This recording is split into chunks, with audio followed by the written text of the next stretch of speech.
is the Diary of a Lady Band Director podcast.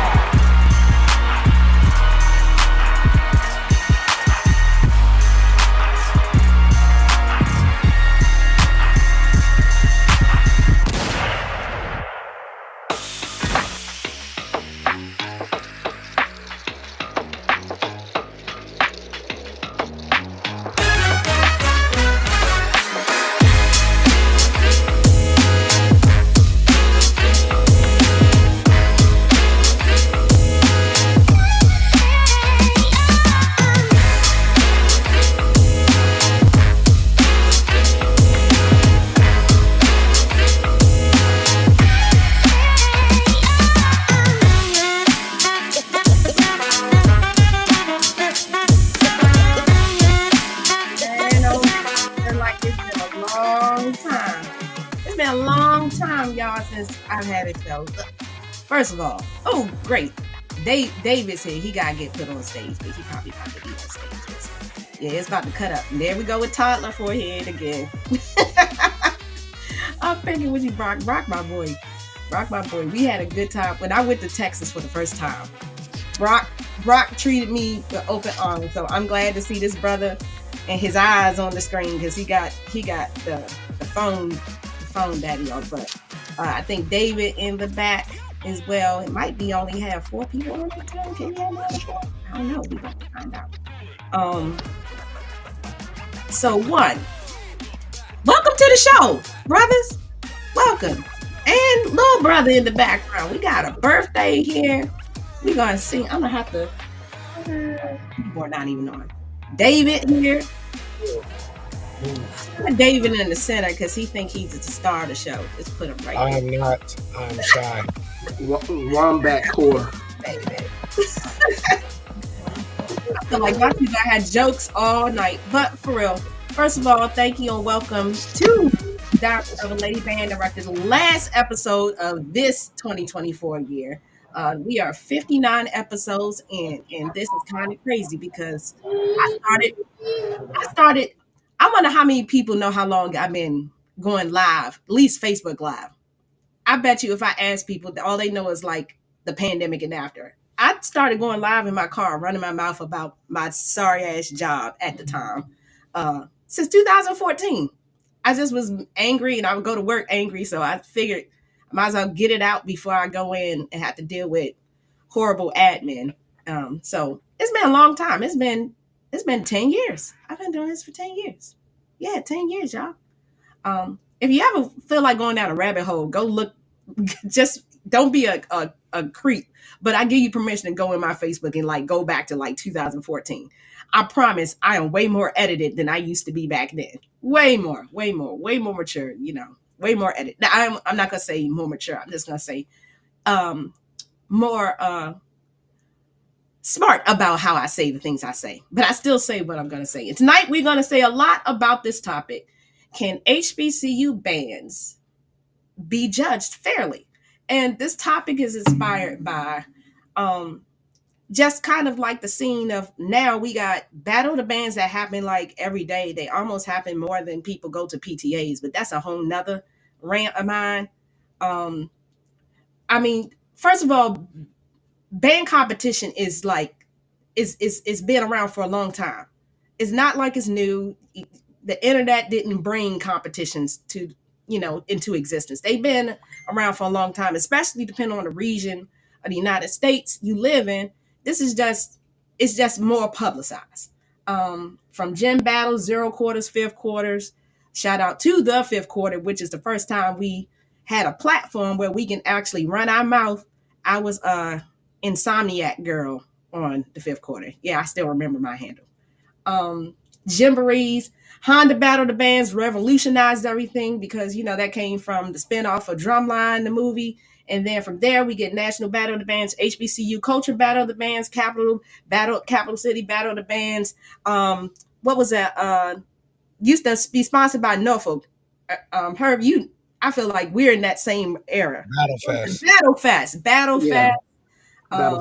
Now we have ESPN Band of the Year and a whole slew of other, I call great value Battle of the Bands, all sprinkled in between. Oh, Janky promoters. janky promoters. We're gonna talk about all that, but our focus tonight is About going to be people. about judging. And we're going to start with some questions, but just a little housekeeping. Um, we welcome you to come to the chat when the time is appropriate. We'll post a link in the chat.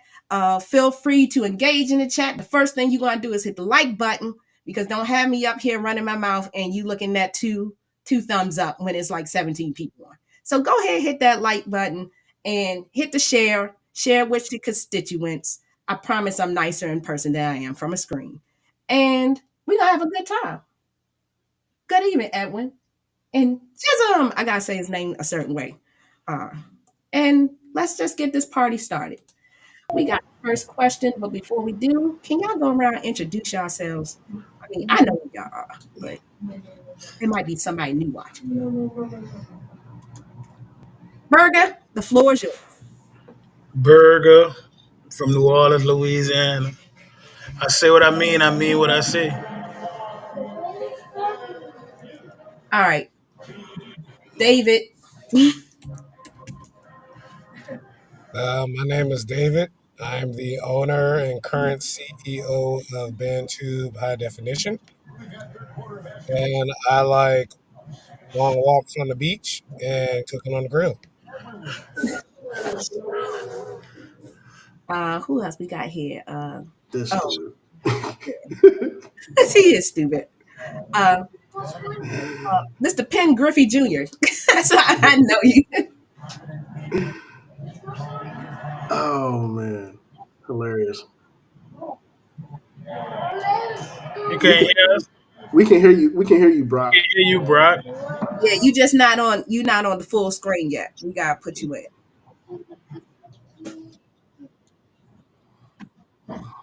All right. So Brock, we're gonna try to get you in. You just not on the. You're not on the dais. If we gonna say that. So first question. Y'all ready? I don't care who. Just put your church finger up, even though we're gonna be far from church tonight. Uh, do you think our bands can be adjudicated the same way as DCI? Mm. I kind of have Burger, you jump, yeah, and your finger went up quick. because I feel like, in a sense, like, do we really want to be adjudicated the same way those bands are adjudicated? Because then we will find out that niggas really ain't doing their job. So I'm kind of like on a, I'm both way. I'm halfway in, I'm halfway out. Do we really want to be adjudicated like them bands? 'Cause isn't these bands at the ESPN Band of the Year being adjudicated?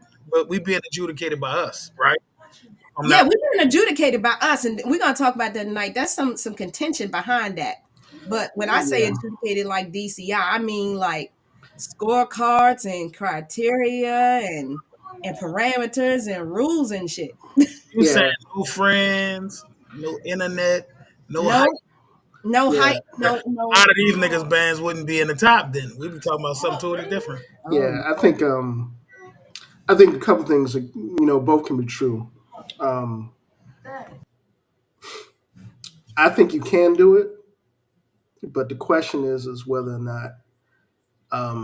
Well, first, there's a lot of ego involved when we're talking about directors, mm, and we two, we've talked and egos before. and two, um, it can be done, but it requires the platform or the people that are covering events to actually be detailed about, what the history of bands are.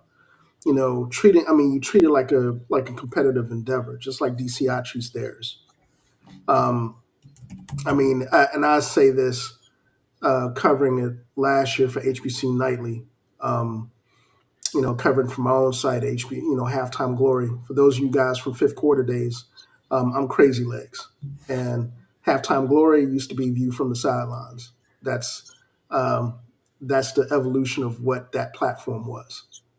Um, and I think one of the things that ESPN, Don Roberts, and the folks that are associated with it, you know, I think it's a good step forward. But I also think that in order for our craft to really be monetized and to really get the type of traction with the layman and for folks that are casual fans. You got to tell those stories. And part of telling those stories is being extremely detailed about what we do on Saturdays. What we do at the beginning of seasons, at the end of seasons, in the off season. How we prepare for seasons year in and year out. Jazz band, orchestra. You know, those stories need to be told too because that's part of what HBCU Bandom is about. So I think it's a very important. I think Berger is on to something because I think it definitely can be done, but like I said, I think there's a lot of ego that comes with that, and for some programs, that have their own style, their own way of measuring up against. They don't measure themselves up against anybody else except for themselves. Um, but in the same vein, if you're being evaluated, or if you have a competition framework, it's hard to hide behind that. You either execute or you don't. And once you have a competitive framework for that, something that's very specific, something that's very detailed for fans to follow, Mm. people can see who's doing the work and who's not. And what's crazy, everybody is kind of saying the same thing. Like so far, is a little bit of the same thing. You can't win these competitions with your friends. Like you, I don't. Hell, your friend could be an adjudicator. I'm sorry to say, sometimes I am adjudicating my friends. It happens.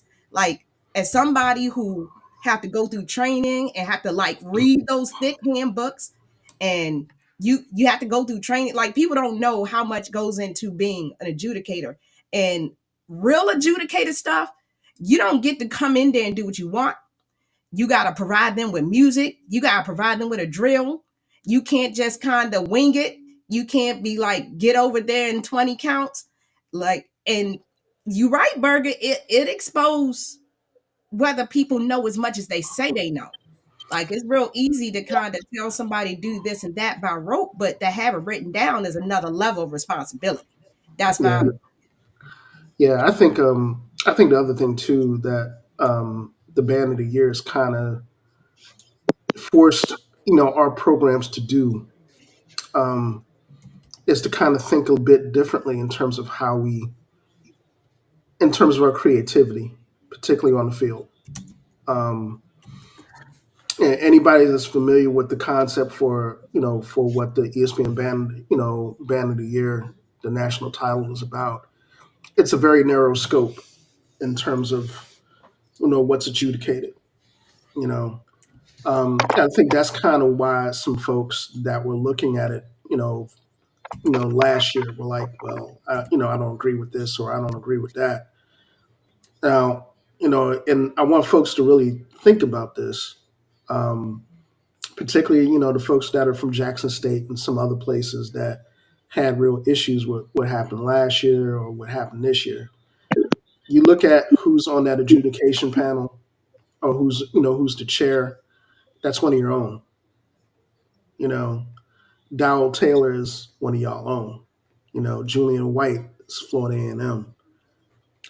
Just about everybody that's on that panel or on those chairs that are part of that framework. Um, I would imagine that their premise for participating in this is to create, is to create something a little bit different that can drive innovation, that could drive creativity. So, and I say this also to, yeah, lack of transparency is kind of, and I think this is something that was addressed with Don Roberts and his, and that, um, and the folks that produced the event for ESPN. Um, I think they did a lot better job of doing it this year. But I think at the same time, um, there's a lot more detail.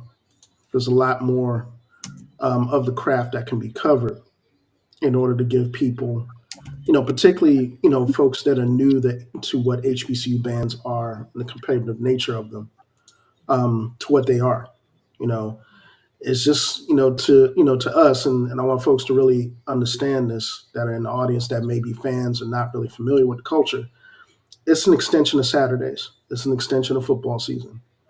Grambling and, if, if Southern and Jackson State are facing off on a Saturday, that rivalry extends to the bands, from the start of the game to the end of the game. If Alabama State and Alabama A&M facing off against, in the Magic City Classic, it's the same thing. You know, it's an extension of the rivalries that are, that we find in Black college football. And I'm glad you said it, if you don't mind. Um, DCI, they have rivals, but they're not the same type of rivalries that we have. Like at any given moment in a DCI group, you might be in another core style band. Like just and it's kind of like trading teams on the NFL. They don't really hold it to the same regard as if Southern and FAMU both get picked and they have to head off. That's gonna be a different level of involvement than I don't know, like VSU going against Valley, because it's not a rival, it's not a direct rivalry. And I think we believe the rivalries is the assessment, if that makes sense. Like we tie the rivalry into the assessment instead of looking at the criteria that should, in my opinion, dictate a winner or a loser.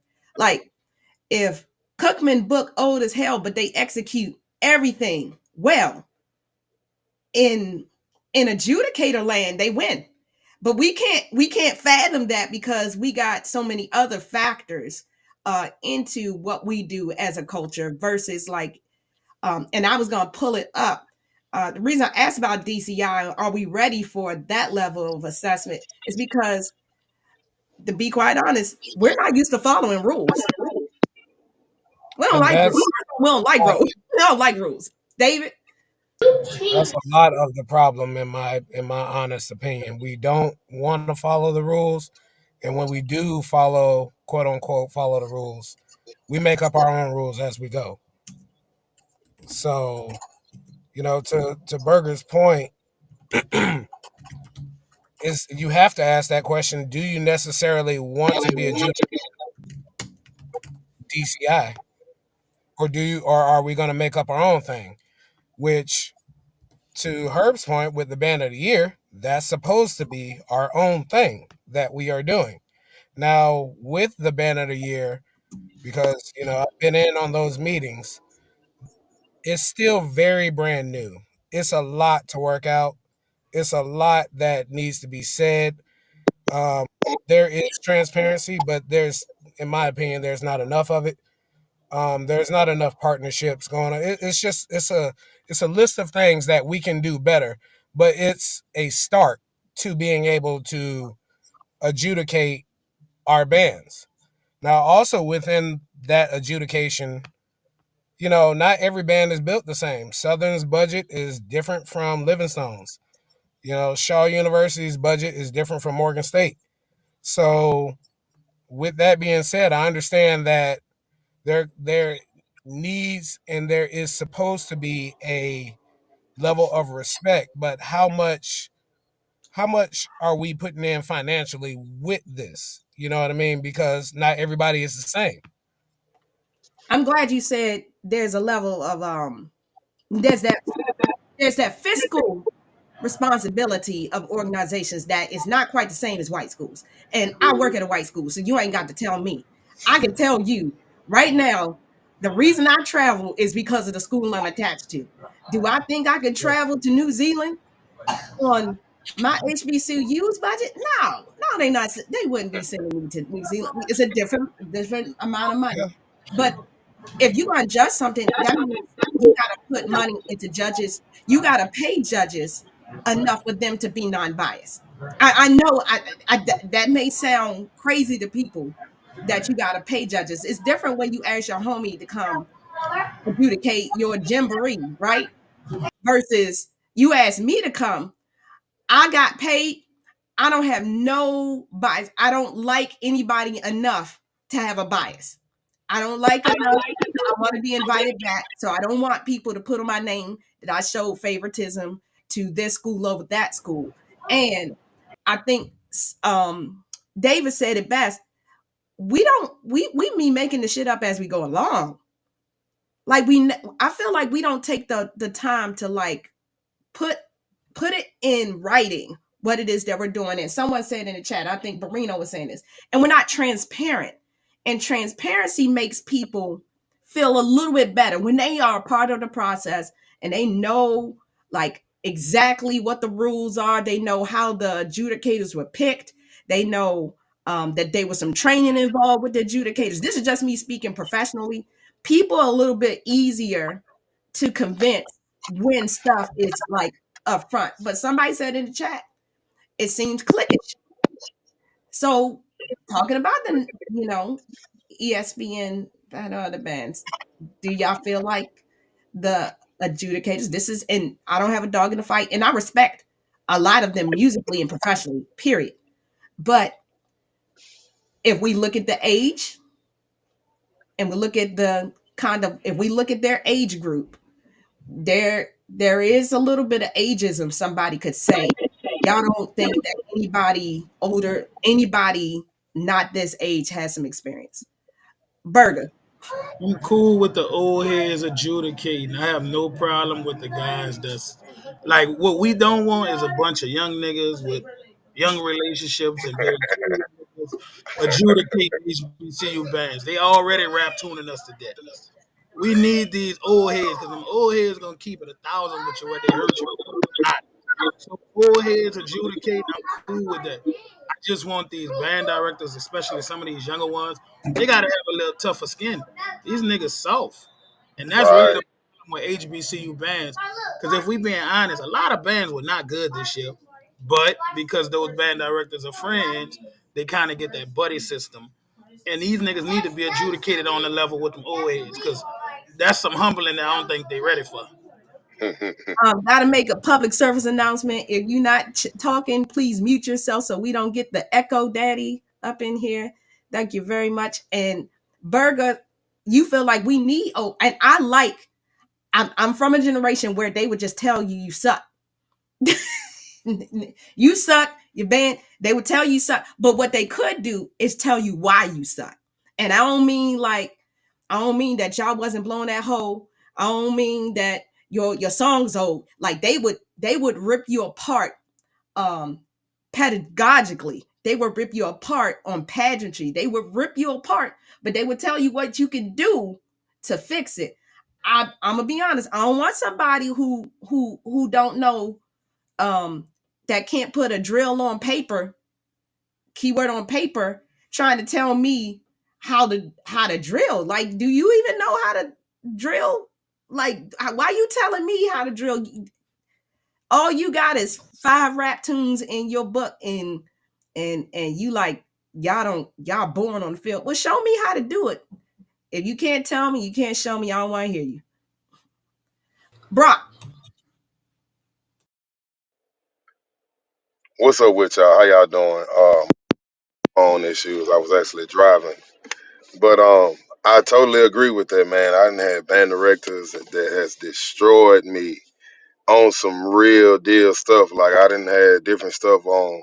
I'm gonna say some words that a lot of people have never heard before in their lives about voice leading rules. A lot of stuff that a lot of arrangements that I hear nowadays, I can tell that they don't know about voice leading rules, and that alone can make certain arrangements better, whether if you care for it or not. That alone will make your arrangements better. Um, but yeah, it's definitely being able to tell you how you are. Like it ain't just about blowing all the ways, like or you feel like, as I like to call it, writing for fantasy band, and you got your mellophones in the sky, and really your mellophone will really at a concert C, but you got concert Fs and concert Gs, but and you want to know why, but now people hating on you, and all them kids can't do that. I've had a lot of my own band directors, especially Prof Lee, will say, "Give me that same effect that you gave me in that song, but what if your mellophones can't do this? What if your baritones can't do this? Can you still give me that same energy?" But a lot of it is really based off of, I mean, about arrangement wise, of knowing voice leading rules. But we ain't even talking about being a good teacher, because I was always told you're supposed to be a way better teacher than you are an arranger. Because what's the point of being able to arrange all of those things and you can't teach it? A lot of band directors really don't sit in with their students and really play instruments. That's one thing about, like, I play everything. I have no choice. I don't have no. I want my students to be great. I have to put in that time to to play that instrument. Or as I tell everybody in the band, I'm the best person in the band. I'm ready for anybody to challenge me whenever they get ready. But yet, it's just still good so that a band director, some people might not be in a situation to where they have to do that as a band director. But if you're not in that situation, like, man, it's nothing for your kids to see that you can't do something. You don't have to be the greatest ever, but yet they see, and then you learn a lot of stuff, issues that they have, and you'll be able to correct them so that you can have a better sounding program. But my bad, I had to put that little 2 cent in real quick. That's that study to show thyself approved. Like, if you can't outplay me on any instrument, your main instrument, my secondary instrument, my tertiary instrument, my fourth instrument, my seventh strand instrument, and you about to tell me what I need to do to make a better band, I'm probably not listening to you. Or I might be listening, but I'm definitely judging the words coming out your mouth, because we do not promote people being well knowledged in this crafting mode. We really don't. Like Berger keeps saying, we promote our homies. um I see a post, I think about So popularity. it is. I used I and I know who y'all are. Listen, I confront a devil. Some of y'all said I was the worst band director ever, because a girl said I was the worst band director ever. You know why? That's that clickism shit we was Because talking. that's that clickism. You ain't never heard my band. You ain't No, never for real. never been in my room, but I was the worst band director ever. Because it was popular to think, because somebody popular said it. Don't even be popular; they be miserable. Really, miserable people. Some of the most Man, people, and even in this HBCU world, period, the most miserable niggas be the most popular niggas. Their personality is the personality of a walnut when you meet them in person. You be like, this nigga got more personality in these characters when he make a status than he do in person. All no, for real. personality, no person. They just don't have no personable skills. But it's, if a popular person say that your band, you already know who said it, Chisholm, and you almost, listen, dog, you almost pulled the Southeast DC out of me at Midwest. I'm telling you right now. And Berger laughing, because Berger like, yeah, let's see Southeast DC. No, I got married for a reason. There's that person need to be tabled. You already know who it is. And it's just because they said it to the right people. Who is it though? I don't know who it is. Y'all want me to be messed? Because I'm going to keep I don't calling want her you to out. say it, Krystal. I'm Call joking. her out until Jesus Joking. come back. I don't want you to say Bridget it. Bell. As my grandma used to say, tell the truth and shame the Bridget devil. Bell told y'all that I was the worst band director ever. I still ain't hear what she said. Oh, I say it again. I spell it. Ring My Bell said I was the worst band director ever. Y'all went with it. I would go to Who is concert. ring my bell? Really though, I'm like, huh? And y'all can, I'm gonna keep saying Bridget Bell. Bridget Bell told y'all, because I heard it too many times to tell too many people. And that's back to that clique. The clique, somebody in the clique, I did say it. Somebody in the clique said I was awful. And then I had to go live every damn day to discredit it. And then he was like, oh, well, she's not actually awful. Was I ever really awful? Was I ever really awful? The click said you was sad. That's all it was. It wasn't. Clique It said, and wasn't that's the same thing with the battle of the bands. If the popularity contest, and that's why a lot of these battle of the bands don't have the longevity that some of the bigger ones have, because we don't know how to separate our personal from our professional ear. Uh, Herb, your hands up. Yeah, I'll just say this, man. Being a fellow DC native Hey, and having to look, and I'll just say this, man. I transferred down to Alabama State. If you couldn't play, you were going to get exposed, point blank. Especially if you play brass, you play trumpet, I think Berger can tell you that's the norm for pretty much any SWAC program. Um, if you can't play, if you don't have a grasp of what music is, and how to technically execute, you're going to get exposed. And I think a lot of people, um, We used to call it shaking the tree. yes We'll sir, shake the tree on you real quick. yes sir. If you wasn't playing, you were going to get smoked. And I think what people need to understand, and I think we were talking about the larger topic here, is that that's part of the competitive nature of what HBCU bands are. It's that it's that drive for professionalism, that drive for precision, particularly in the music. And I got you, Tony, man. Thank you, bro. um, but yeah, I think people need to understand that when you see bands like Norfolk, when you see bands like Southern that have a system in place that they've been doing, for years on end, and how they execute, you have to really, one, you have to study, what the system is, and you have to, and I don't mean this for directors to kind of take the formula and use it for their own. I mean it in the sense that you really have to, get a general idea of how, bands and rivalries work in order to see how these rivalries can play out in, in an adjudication framework. Because at the end of the day, everybody has their own style, everybody has their own sound concept, everybody has their own things that they do well, things that they specialize in, things that they work on.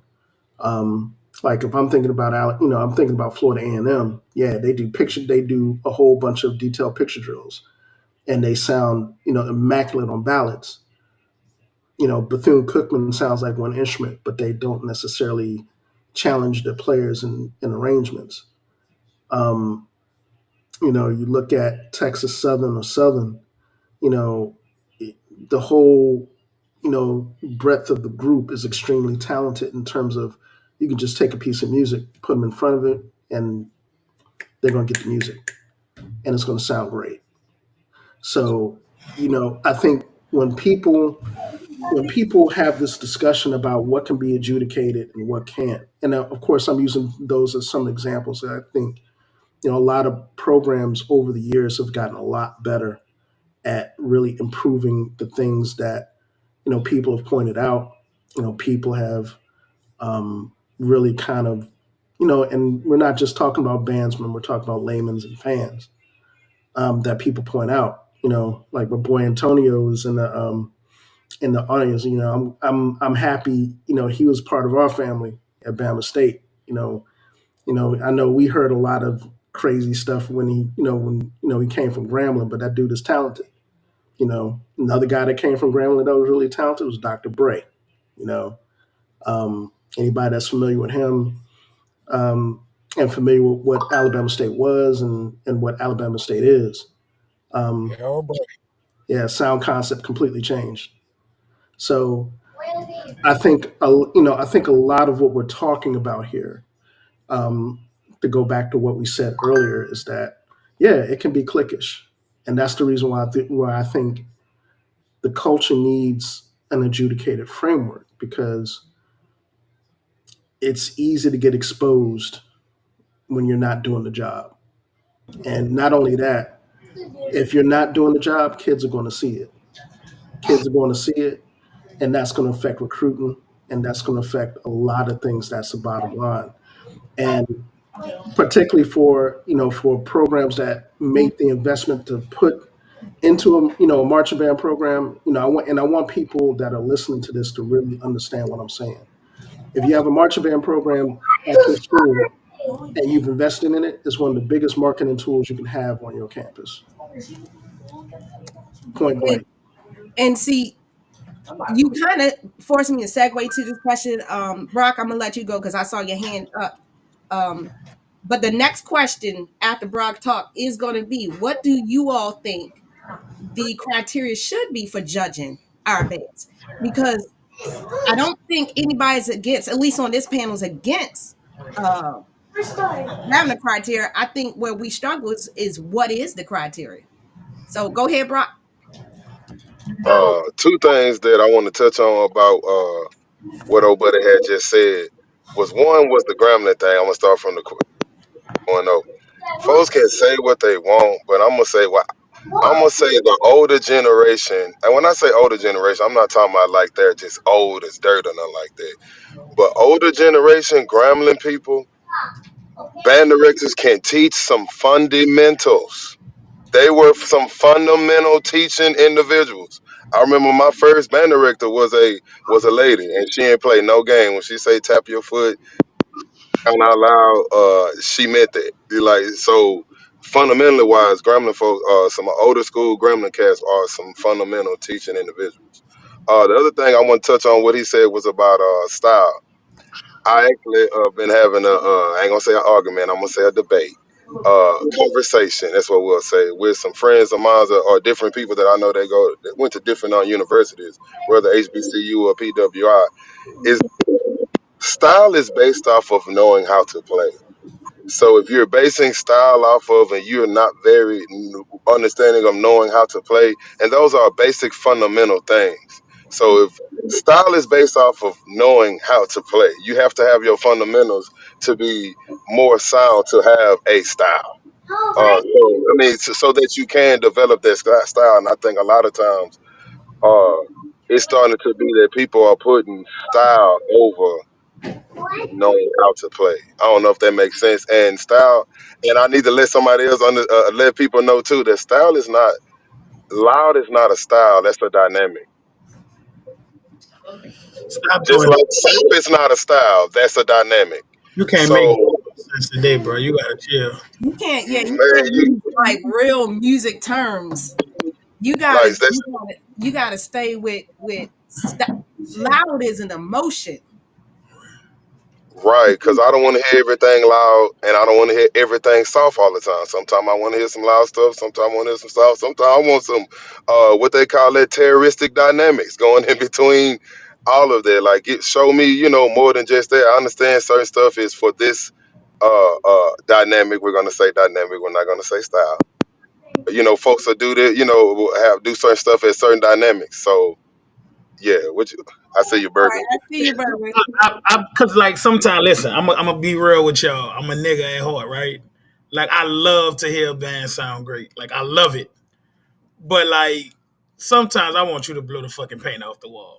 But I still And want you to, I agree. I can't say I don't agree with you. I definitely do. still want you to focus on sounding good. Cause when I heard Fam this year, I told everybody, I said people were mad that they were the band of the year. And I said, it's no way that niggas heard FAMU band and do not think this is the band of the year. From the field, whatever. FAMU was the total package, bro. I'm no hater. And FAMU get a lot That's of why you got enemies now. listen, fam, it's no way that niggas heard FAMU and was like, yeah, that's not the band of the year. I'm like, what? That's why I said we can't. That popularity shit gotta chill. FAMU, most definitely, that was them. That was all them. I'm sorry. I'm That not. also got to do. Go ahead, bro. You good? My bad, Burger. That also got to do with preference. A lot of people judge off of. I mean, I understand this is what you like and this is what you prefer, but just because that's somebody won and that was your preference doesn't mean that they wasn't injustice of getting the award that they get. Uh, so I definitely agree with you on that. The fam definitely sounds good. I do like. Don't get me wrong. I do like loud. I just like loud to sound a certain way. For me, like I don't like a bad loud. Like if you just loud and I'm just like, man, that yeah, you are peeling off the paint off the wall, but why you do it. It's just like, man, it's in my You eyes now, sound and I good don't like doing that. it. Um, Yeah, but I definitely do. I'm not saying that like it's somebody. But at the end of the day, a lot of people don't know how to train their embouchure to be able to have tone when you're playing loud. Because I know folks who are not as loud as other people, but since they have better tone, they actually sound like that they're louder than them. So and if they actually, but pedagogy. You understanding, don't like the P word. yeah, but that's understanding that. Because man, I got a student, man. He play baritone. That little dude loud, but I call him loud. He loud and wrong. Like, but I told him, I said, man, you'll never I don't never want you to I'm not against volume, but you can't sound like that when you playing your volume. Like, and I said, I'm glad that you looking at certain stuff and you different bands and you want to become what that is, and there's nothing wrong with that. But in my program, like I'm not against the volume, but I'm definitely against the way that you sound when you play. I'm definitely against that. Listen, Crystal. Listen, I gotta go, but I need to say this before I leave. Go ahead. I'm reading a comment from Antonio. Listen, Antonio, I'm from New Orleans, and everybody that know me know I love my city. But them Georgia bands have tainted everything. Them people sound amazing. Listen, the bar They are Thank you for saying that. As they a Georgia resident, they thank you. have set a bar on sounding good that some of these HBCU bands ain't gonna never be able to live up to. And listen, I did feel like, listen, I feel bad for saying this. I did not enjoy the fall as much as I enjoyed hearing Gam play this I summer. was about to say it. I had to message some people in the band. I was like, "Yo, I don't know if I'm a cousin from another region. Uh, I got some arrangements. If you would just do me the honor of playing one of my arrangements." I said it because I was like, this, I'm real particular with who I write for. That's real. I'm particular. I was like, if I give them an arrangement, they gonna do it justice. If I give another group my arrangement, probably gonna make me regret giving it to them. But Gail, I said, yeah, they can play my music. They can play my music. Listen, I love New Orleans. We are some great musicians. See, that's that transparency burger that we can't But we I can't gotta give have. Like, Definitely, definitely. we don't know niggas how don't to be be. from my That city. cowboy bebop set the Give tone for them everybody. their fucking credit. Jesus. Listen, nigga, when they play Cowboy Bebop, I said, oh my God.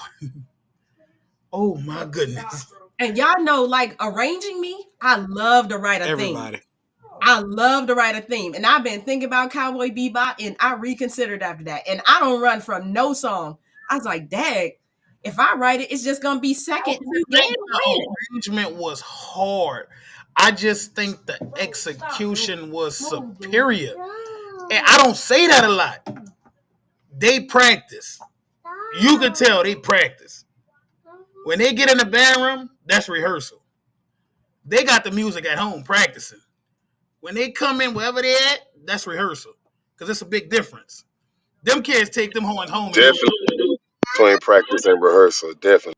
So that's why I'm saying, man, listen, just give Gam their props. Y'all know me. Y'all know I talk my shit, but yeah, they put their foot in our ass. I gotta be real.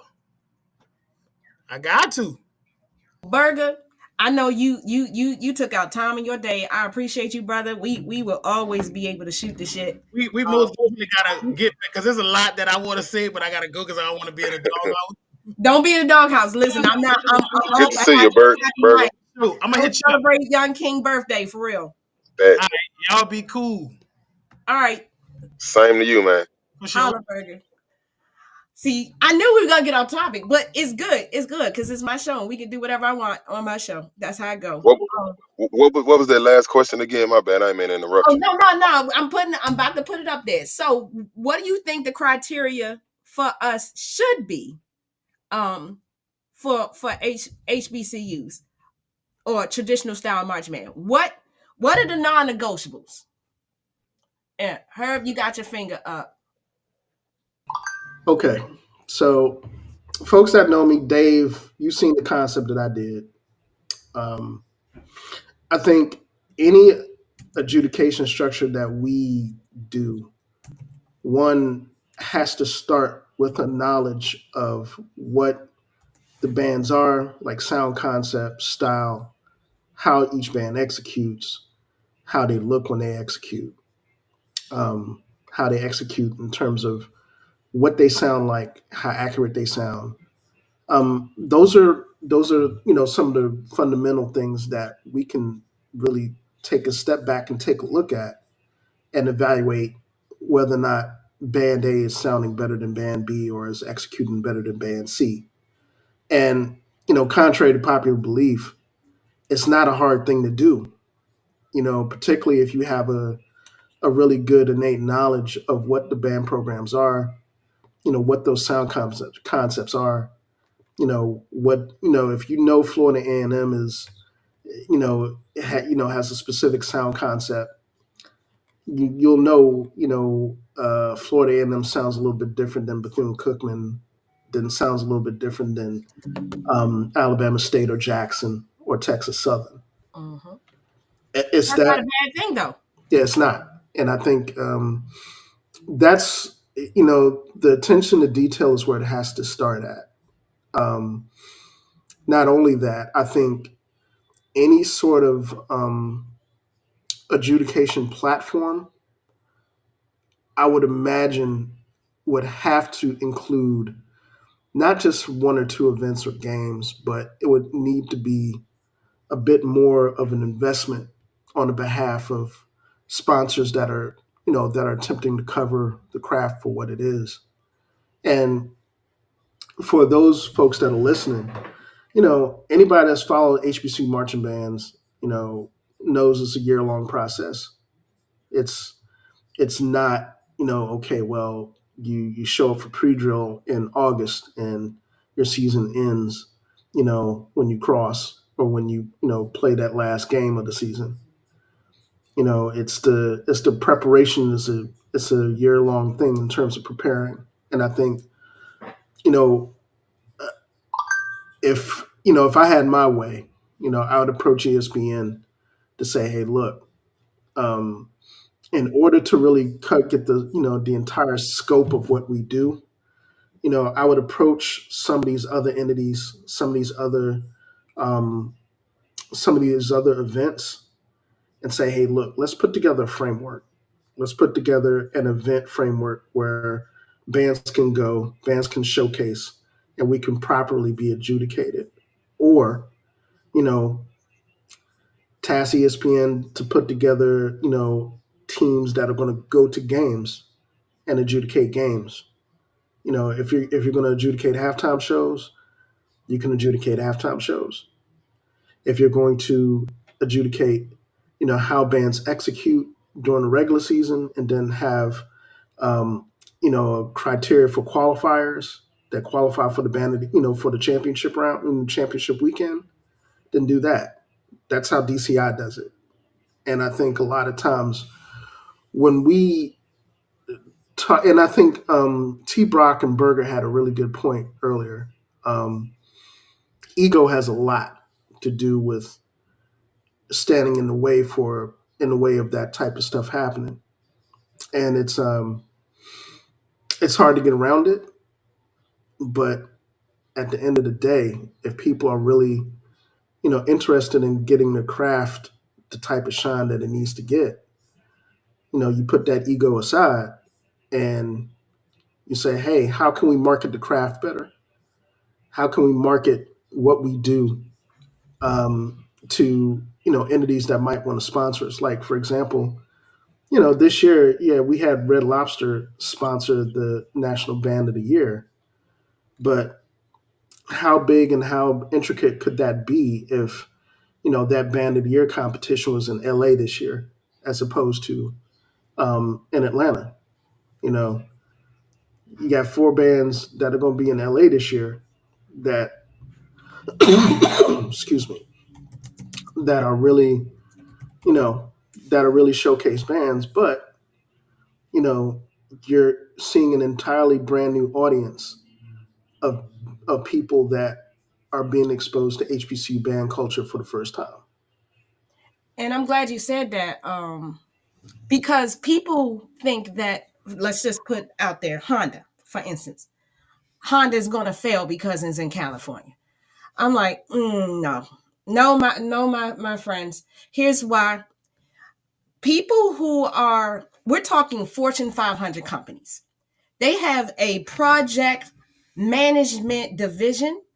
They have a profit loss versus. They have a whole finance committee that is geared to researching before a project even makes it to the showroom floor, if you will.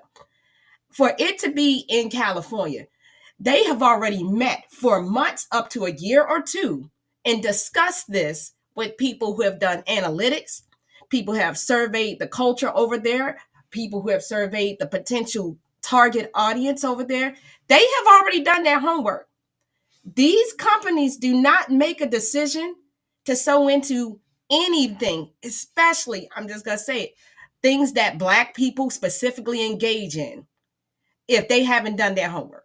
They've done their homework and they already know that they are looking for a new market. So all the protests about I'm not going, it costs too much. You know what? You think that they was really banking on people flying over there? They looking at, for instance, they're looking at all the Black people who do live there. It's like sometimes we think that we are monolith. We think that Black people who like band only live in the South. And I'm gonna say it. No, that's not true. There's people who live in California that have gone to HBCUs, because we know the higher concentration is on the East Coast in the South. And they went to HBCUs and they know about the culture. They just don't have a bunch of HBCUs there that are excited about it being somewhere else. And they're going to pay whatever. You worried about the $5 a gallon over there? Those people over there are already used to it. People like, well, if we have it in, like, for instance, I'm in the DC area. If we have a battle of the band up here, people not gonna come. I was like, y'all don't know we have money up here. We gonna come to anything Black, but we don't know that outside of our regions and our comfort zones and what we know about this. It is an untapped market. Thank you, in the chat. It's an untapped market, and they've already looked at how to maximize the amount of money that they're gonna get. And you got to be crazy to think that Honda's gonna flop just because it changed location. Chisholm Hey, what's going on, everybody? How you doing, Company. brother? Hello. Brother Dave, brother David, how you doing, my guy? Look, I just kind of want to say, man, everybody out here are Good dropping evening. some How you real doing, good brother? nuggets. Everybody dropping out some real good nuggets in this thing, man. Going back to my bro T Brock, man. You were right. All of us. Well, I know I grew up with a band director that was from that '80s, '90s time that taught us fundamentals, right? And bruh, uh, bruh, Dave, man, you said a pretty good point yourself, and then. But I want to say, as far as the Honda go, Crystal, I agree with you 100%. They're not gonna miss a beat because it's out there in California. As a matter of fact, you got to think about it. These people that's been doing this, Honda has been doing this since 2002. You see what I'm saying? And it's been in Atlanta. Yeah, they stepped away after the pandemic and tried to have it on somebody's college campus, but no, it's time to blow this thing up. They got it set up already to how it's gonna be, how many people they can actually bring. Now, I would have only wished that they would have, picked a better market of groups to bring out there. But I will tell you this, that's just me being on this side of the world. Because those individuals who are in it out there, we don't know what their alumni base is out there, right? Everybody out there can be strong. That they chose that. I promise you, Honda Just knows. know that Honda strategically picked this group on purpose. You see what I'm saying? Just like when they had it back in '02. Yeah, they may have been the first time that they did this, but you don't think they had somebody advising them on who to bring? The whole point of this is trying to make money. Now let's go back to one more punt. Let's go back to the original thing about the ESPN Battle of the Band. I think the ESPN Battle of the Band thing is a pretty good idea. I do. I really do.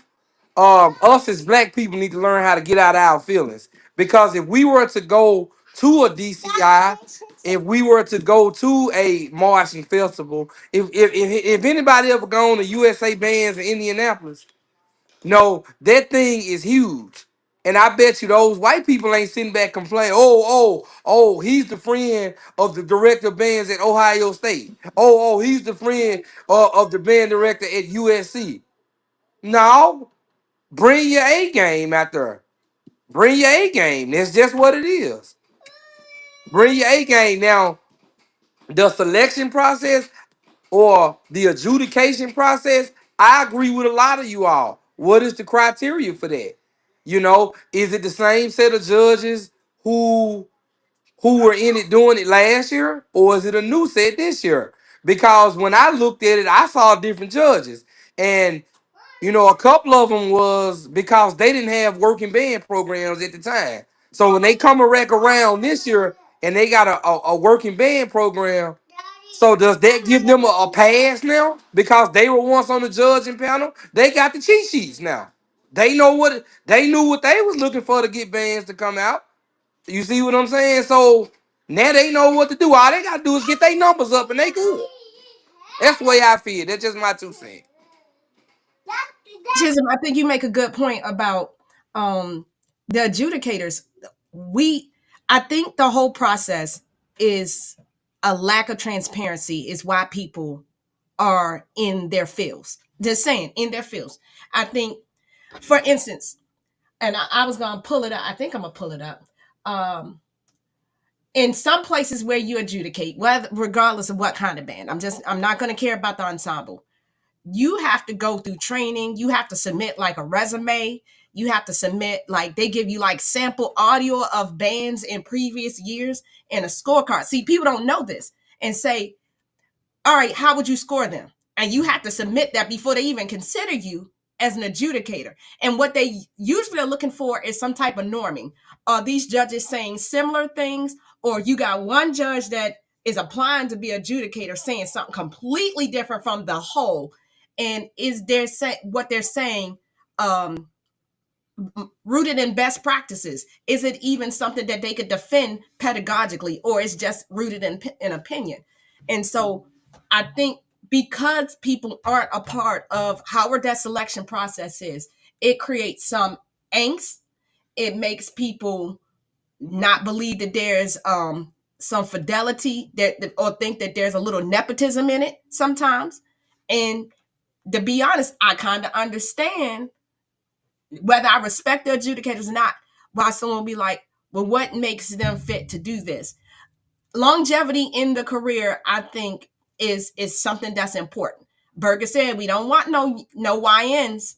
We don't know a bunch of YNs judging bands when you don't know how to put on the read right yet. Like, no, you don't get to tell me nothing about band. You still at romper room band director. Romper room band director mean you can't get the kids to sit the hell down and shut up while you're on the podium. No, you don't get to adjudicate nothing. But for people You who don't have any classroom management, so you you don't have can't no tell classroom me. management, you don't have a warm-up sequence with your kids. The kids just play songs and that's how you approach band. Like, nah, don't. That's like going to a doctor that says you're their first surgery. No, you ain't your first. Your first? Not on me. No, Not not on, operating on me. not today. Not today, Satan. So Chisholm, yeah, we Now, I will take though in account when I submitted my first couple of scores for Kentucky State. Um, I did take heed to some of the stuff that Dr. White said, and I applied it, and but it still didn't do anything with my rankings or whatnot. It's just, but it helped. It helped. So if you a student to the game like I am, you know what I'm saying? Because I'm always ever learning and I'm always wanting to do better. I listen to those old guys. Right, right. the conversation though has come up with elitism. And we do have our goats, and we do have our people that have been on pedestals for a long time. Band has changed quite a bit since some of our goats first set foot on a podium. That's real. And I do feel like you do need to have a certain level of withedness with how you approach band now. Certain level within this. You know, you can't be mad at somebody for not using this and that. That's not even a best practice anymore. Like just in general, whatever it is, whatever ensemble. But what I kind of don't this I talk about this all the time on the show. We have left out the millennium. The millennial don't exist in band as far as experts. It's YNs and ONs, right? Let's be real. It's YNs and ONs, and the middle aging don't belong nowhere but high school. That's where we belong. That's where we have found our claim to fame. And that's not saying, that's not me making a play like I need to be a college band director. Y'all can have it. There's too much going on with HBCU and like it's too many problems that at my point in life I don't want no parts of it.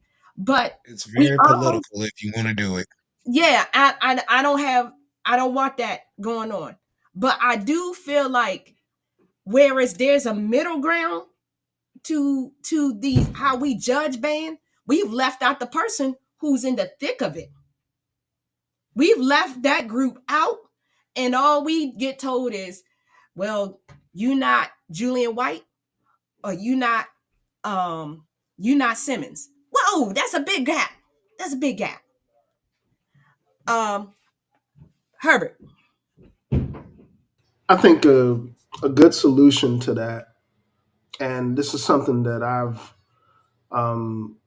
put down, in black and white in the concept that I was working on. Um, in the off season, get it, well, first my event was going to be an invitational. Essentially, 16 bands. Um, Invites go out at the beginning of the year in January. Responses come back, by the end of January.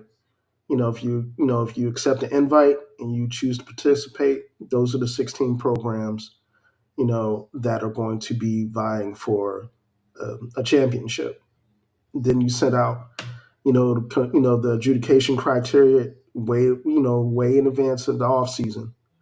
So preparation time is there, going into pre-drill, going into fall, summer and fall. So that way there's not um, any confusion, any lack of clarity in terms of what's being adjudicated, what's being evaluated. Um, Personally, like I said earlier, I think ESPN took a really decent step forward with the actual framework, but in my opinion, it has to be a little bit more detailed. No, not a little bit, a lot more detailed. I Um, agree. Or a lot.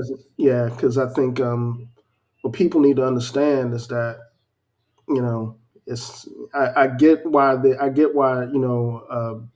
they decided to keep the adjudication framework narrow. But I think somebody in the chat asked, do fans really need to know? The more transparency you have, the easier it is for fans to become engaged in terms of the stories you can tell, you know the the stories you can tell about specific band programs, histories, culture, the whole nine. That's the whole premise. The whole idea of introducing what we do to the general public is to make sure that, hey, look, when you see an HBCU marching band, you're seeing the biggest, most diverse cross section of an HBCU campus that you can get, and some of the most talented kids that you'll find on a campus anywhere. And that's something that when you tell that story and you know translate that story into why the competition is important, why the traditions are intense, why we view this as a performance art as opposed to some sort of exhibition. You know, that's how those stories get told, and that's how you introduce a new generation of bandsmen, to what we do. And I think at the same time, the summer band programs with the summer bands, I think that's an awesome framework for development for kids. Um, I think at some point in time, band directors are going to have to approach some of these entities and be like, "Hey, look, you guys are doing awesome work. How can we work together in order to get kids into school, in order to get pipelines going, because ultimately that's where that talent is going to lead. You got certain places in the country where the culture um, is already ingrained, like New Orleans is a great example.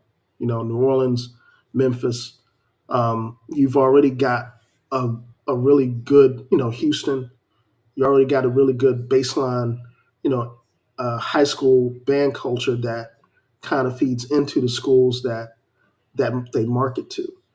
So, I think that's an extension of that. And I think when we're having this discussion, all of that stuff is tied together. That's just like we're talking about all the separate events, the Hondas, the culture battle of the bands.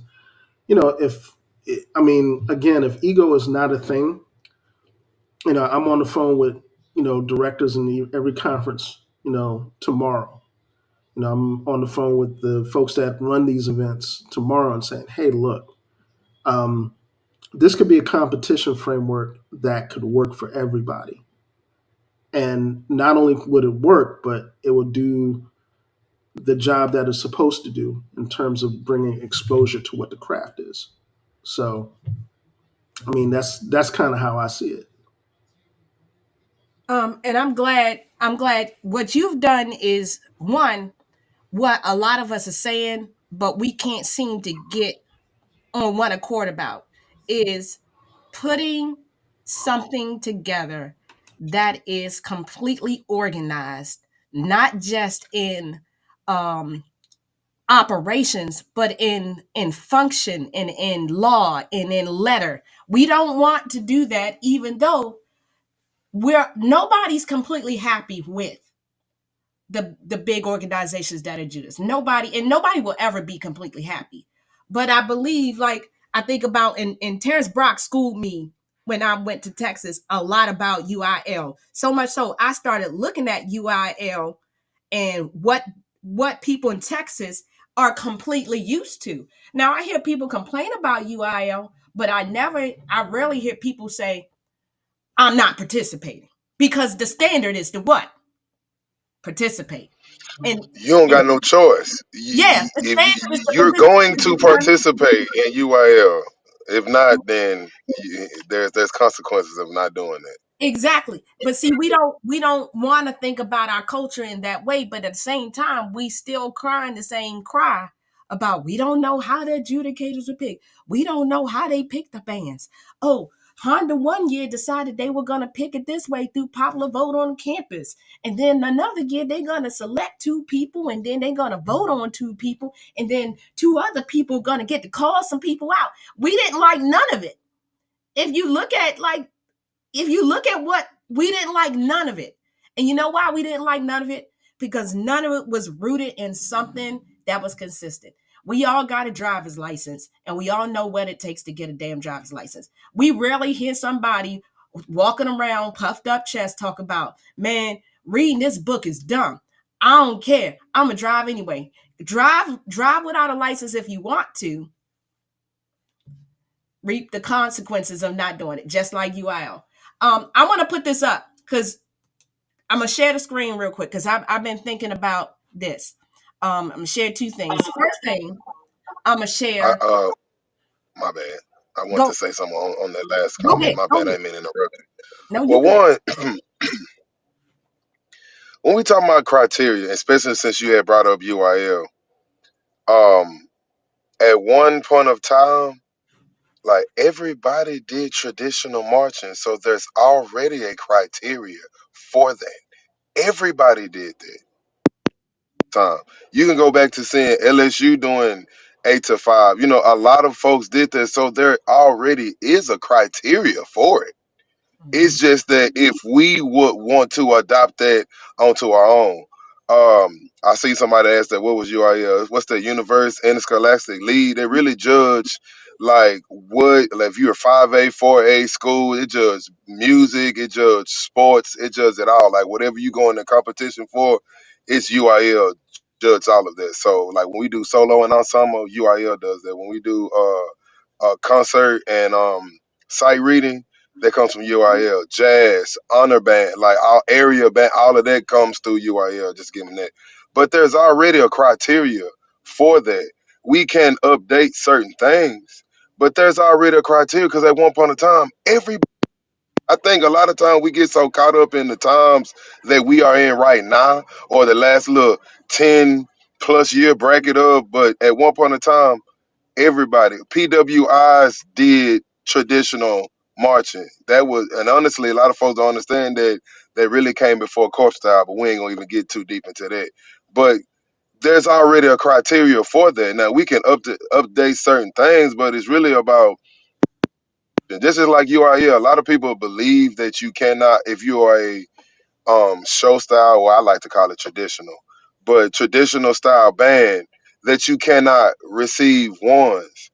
Well, what you have to do is you have to, I guess you can say, I don't want to say conform, but you can still do what you do, but yet understand what your judges are looking for. So no one, so there's not a criteria stating that do it. Now, if it is it more preference of that's what they want, like for you to do, yes. But you can. There have been programs who were able to do that. They've I guess you can say branch both of the two, but they still were unique to themselves. It's just certain stuff that I mean, that's just like entertaining a band and or a crowd. Like certain crowds to where you go, they like certain stuff and like certain things this place might not entertain somewhere, somewhere other places. So I think I mean, I'm not saying that UIL can't have, we all can be better. I mean, and then not only that, but especially in our state, it's a lot of us it's funny because I got on the thing right now, the Texas Black Music Educators, we're really doing our best so that we can have a seat at the table. So certain places in the state that traditional style marching is more, I guess I can say, acceptable there, and in certain parts of the state to where they just kind of used to what they do, but that still doesn't mean that you cannot receive certain ratings. I mean, if you Hey, just want to bro, go in there bro. and don't care about that, my bad. I ain't mean I saw your finger though, bro. Yeah. Nah, cause I wanted to highlight on what you was just saying. I lived in Texas for a second. Shout out to my bro Carlton Cooper right there in the chat. But I lived in Texas for a second, so I understand the UIL rules. However, I like what you just said because when you start going in and start talking about how you guys started I guess a black musicians or a black band directors coalition or whatever. Ollie Liddell, Dr. Ollie Liddell is right here in Memphis at a school called Central High School. Now, I'm from Memphis. He's not. So historically, that school is like I'm talking about whiter than paper plate in a cracker in the middle of a snowstorm, right? No, I That know about school Central. used to Yeah, be like that. It did. However, and then there was a point in time where several, should I say, band directors that come from HBCUs had tried to get that program in there, and the principal was like, no, we have this Fairly White Haven style, and we got this other stuff. I want this other stuff in the school. Now, why am I bringing up Ollie Liddell? Because he found the way to convince them to allow him in that school. And not only did he do that, but he changed the vibe of that entire program. And then not only that, he got into what we call what would be Tennessee's UIL, West Tennessee School Band and Orchestra Association. He got a part of that, and then he got a couple of other band directors that's around it. They formed a whole little session where not now is not quote unquote now everything y'all know how everything we say is lingo based, right? It has the verbiage has to be right. So now they don't have a battle of the bands. Now it is a show band marching festival that's functioned that's sponsored or sanctioned by West Tennessee. You see what I'm saying? So the same thing, like you just said, you guys doing with the black band directors, get you a seat at the table with the UIL. Now you don't have to worry about being inside of a competition where you got this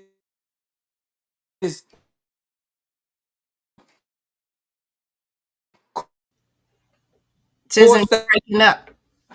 style, and now we have our own courses. And I think y'all kind of Huh? segue. I would say you were breaking up some, but I think we heard most of what you were saying. It's about the seat at the table. Like if you don't if you don't have a seat at the table, you make your own table.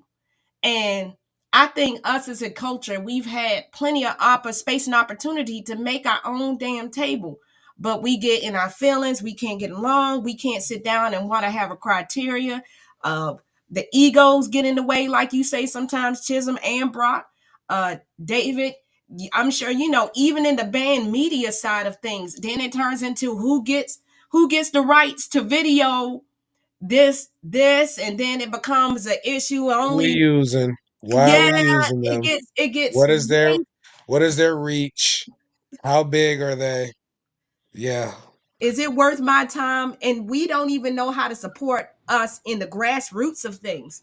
Like Yeah. we give, I'm gonna be honest, we give people who don't look like us way more opportunities to mess up than we give each other. We are our own worst critic sometimes, in my opinion. I see your hand, Herbert. Yeah, I'm with Dave, man. I think in my short period of time in the HBCU culture space, just being the media, content contributor in the media space, I've seen a lot of ego, and I'm not gonna say no names. That's not my thing. But I'll just say that you got certain programs that don't care whether or not um, whether you can, taking footage of them, because any type of exposure is good exposure. Then you got some folks that do care a lot, and that depends on who the director is. That depends on um, what type of marketing is going on there. Um, and I think ultimately that's the type of ego that we're talking about. We're talking about being able to put aside that type of infighting, because to be quite honest with you, you already have a media infrastructure for this, and that goes with the people that cover it for a living. you know Dave has done awesome work. Every school now has a media team that covers band, just like they cover football or basketball. In some cases it's a lot more in depth, and it's a lot better. But again, that investment is twofold. One, it has to come from the administration to say, hey, look, we've got a really big marketing tool on our campus.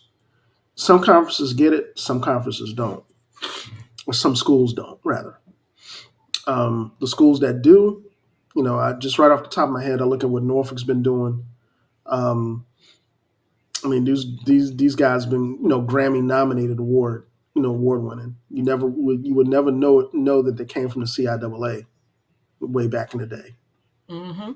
But again, you could walk on that campus, go to the band room, talk to Dr. Bethay, Dr. Sanders, and sit down and rack and chop it up.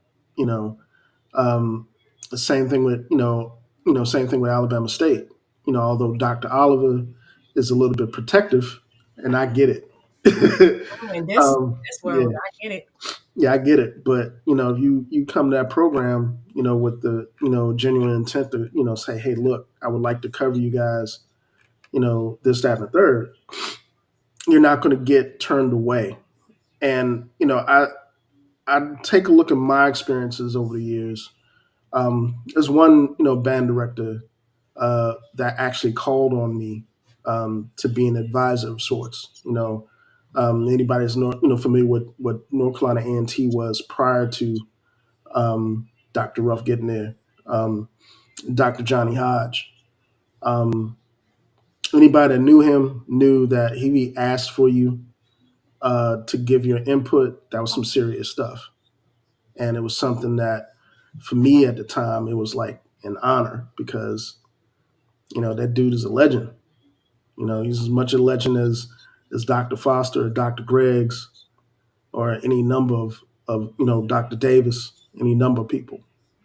Um, and I mean, to be quite honest with you, I think that's the type of selflessness that we need in the craft now. Back in the day, you had those, you had that older generation of band director that, again, if they saw a common cause to put some shine on the product, it wasn't an issue for Danny Davis or Isaac Greggs to meet at midfield and say, hey, let's put on a show. And I think you kind of highlighted something that does not exist in the same way. And I said this on another show. I watched Melvin and Miles and Barney Smart have a 2-hour conversation in the middle of the longest fifth quarter I ever sat in my life in college. I mean, we were out there 2 hours. It's cold. It's so cold that your feet are cold from the bottom of your shoe, not just the top. And we out there freezing our behinds off, emptying the book, and they are just chatting it up. You could, we could have not even been there. I feel like in their world at that moment, because at the end of the day, they were colleagues enough that they could still sit down and have conversations without that whole old attaboy. And one of the great things that I got this was grad school was the person that answered the phone. Yeah, I was the person that answer the phone. And the people who would call, I only kind of met later on in my career. I was like, oh, that's who called the office. You talk to these people in my mind now as an adult, because we never understand that these people study the same thing. And so they respect Well, can I, because they study the same thing. Go ahead, Chisholm. I just want to say one thing to you media guys. If any of you guys want to come cover Kentucky State, come on. Yeah, Listen, I close go. mouths don't get fed. Yeah, I ain't gonna front, Got man. you on my schedule for next year, boss. Yeah, I ain't gonna front, man. The first time I saw Kentucky State, um, was at I think it was first year I saw them in Houston, and I saw you guys practicing on campus at Texas Southern, and my daughter was with me, and we standing on the other side of campus waiting for Texas Southern to come out, and we hear this band just filling up the entire campus from the other side of the state, from the other side of the campus, and we like, damn, who the hell is that? They pushing. My daughter's like, well, they're coming, Dad. They coming from the other side of the stadium. Is that Texas Southern? No, that's not Texas Southern. Don't sound like Texas Southern. It sound like a lot darker than Texas Southern. So we walk over there and we see you guys. I'm not sure if you guys are pushing a 96 block, 100 instrumentalists or what. But y'all, when I saw you guys practice, I knew what kind of show y'all were going to put on. At NRG, and yeah, y'all. When I say you guys are pushing, y'all were pushing. Whoever, you know, whatever that framework y'all have going there, man, it's a really good foundation. Look, hey, I'm not even because of the type of person I am. I'm not even gonna take the credit for that, man. That's all Alvin Level, man. From he's at Central State now. I came in behind him, so that's his work, man. And I inherited some good, man, and I'm gonna keep it going. I know that's right. Give credit where credit's due. And see, that just requires somebody that don't have no ego about this thing. Like at the end of the day, it benefits everybody for black band to be successful, right? I don't see how it doesn't benefit the whole for everybody's band to be growing and moving in a direction, whether that's recruitment, whether that's their musicianship, whether that's their marching band, their wind ensemble. To me, if everybody is growing, everybody's winning. To That's me, really what I be saying. If everybody is eating good, what is the issue? Where did this ego come from? because What is the everybody ain't problem? eating good. What are we doing? Everybody ain't eating good, and everybody's too ashamed to admit it. This is Yeah, true. like, and it's unnecessary. That's a lot of, well, Well, I you digress. got some people that can shop at the farmers market, and the rest of us have to go to out. Yeah, that's a good Nobody can good afford eggs, comparison. but nobody can afford eggs anymore. Yeah, Exactly. we got Like at the end of the day, we all still part of the same struggle bus, in some ways versus other ways. Some of us can't get a bus to go 2 seconds down the street. Some of us can't get uniforms that ain't been marched in so long they can march down the street by themselves. We got all these problems that we kind of like try to shove under the rug, so to speak, and then like puff up and say, well, my band better than this and this. What? Yeah, in this category, in this one thing, y'all are killing it. But if we pull the rug from over, or the wool from over some eyes, then we would see all the other things that are not doing well. That's why I like traveling, because it gives me a different perspective on what other people are dealing with. And it completely removes all assumptions. Somebody said, assumption, make an ass out of yourself.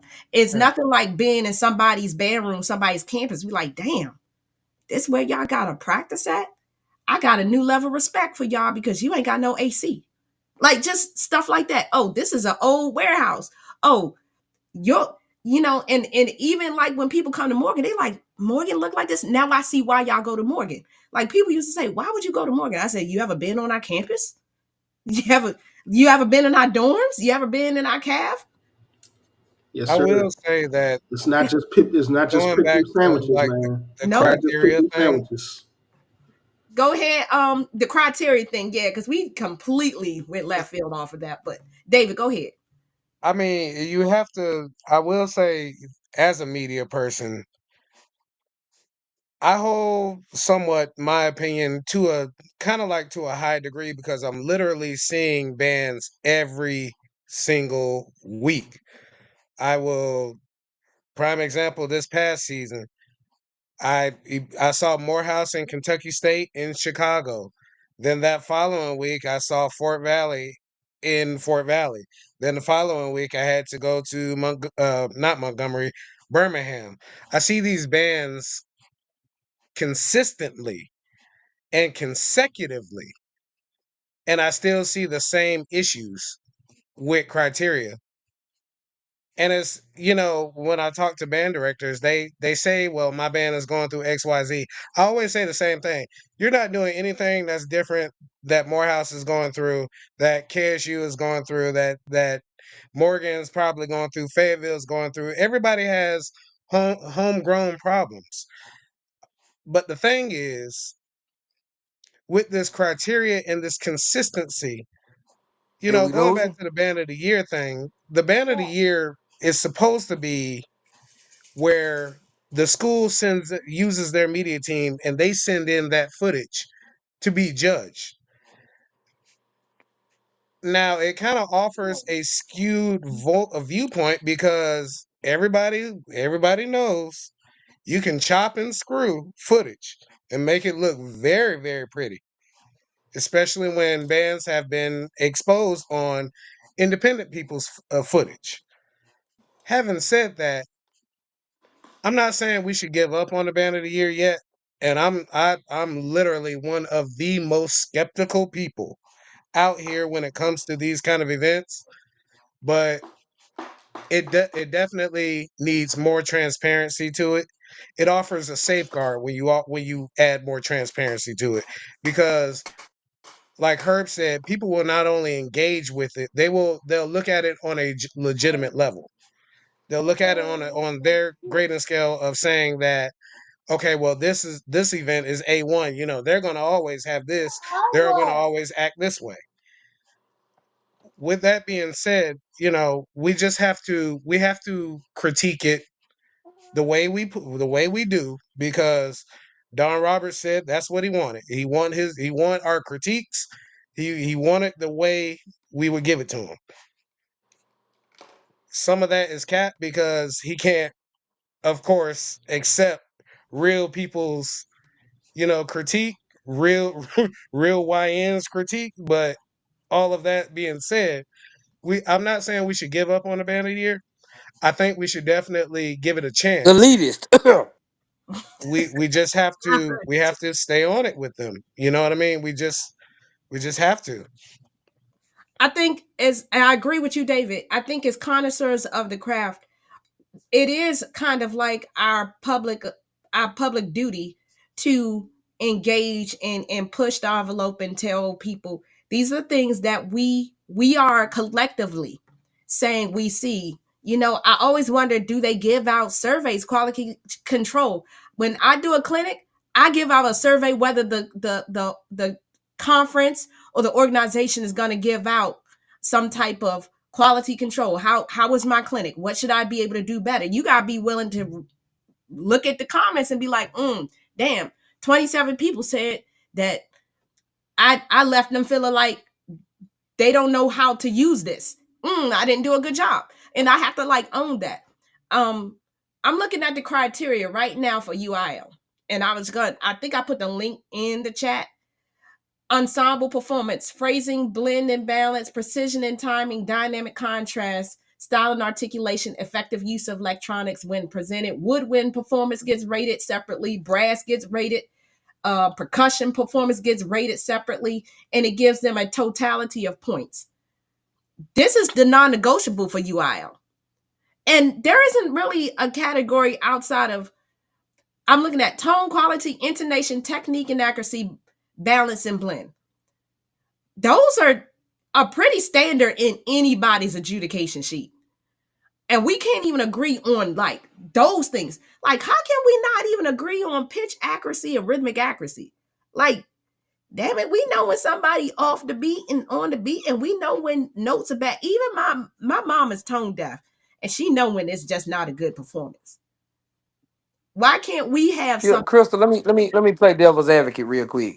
So maybe those guys, the way that they looking at it is,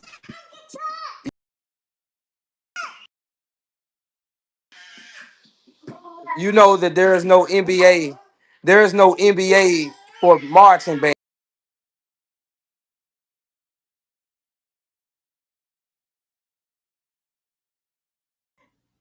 Chisholm, you breaking up? You said there's no NBA Can you for hear me marching. now? Yeah, I can hear you now. Right, there's no NBA for marching band, so those guys probably assume that the college band director already know this information. That's just me, like I said, playing devil.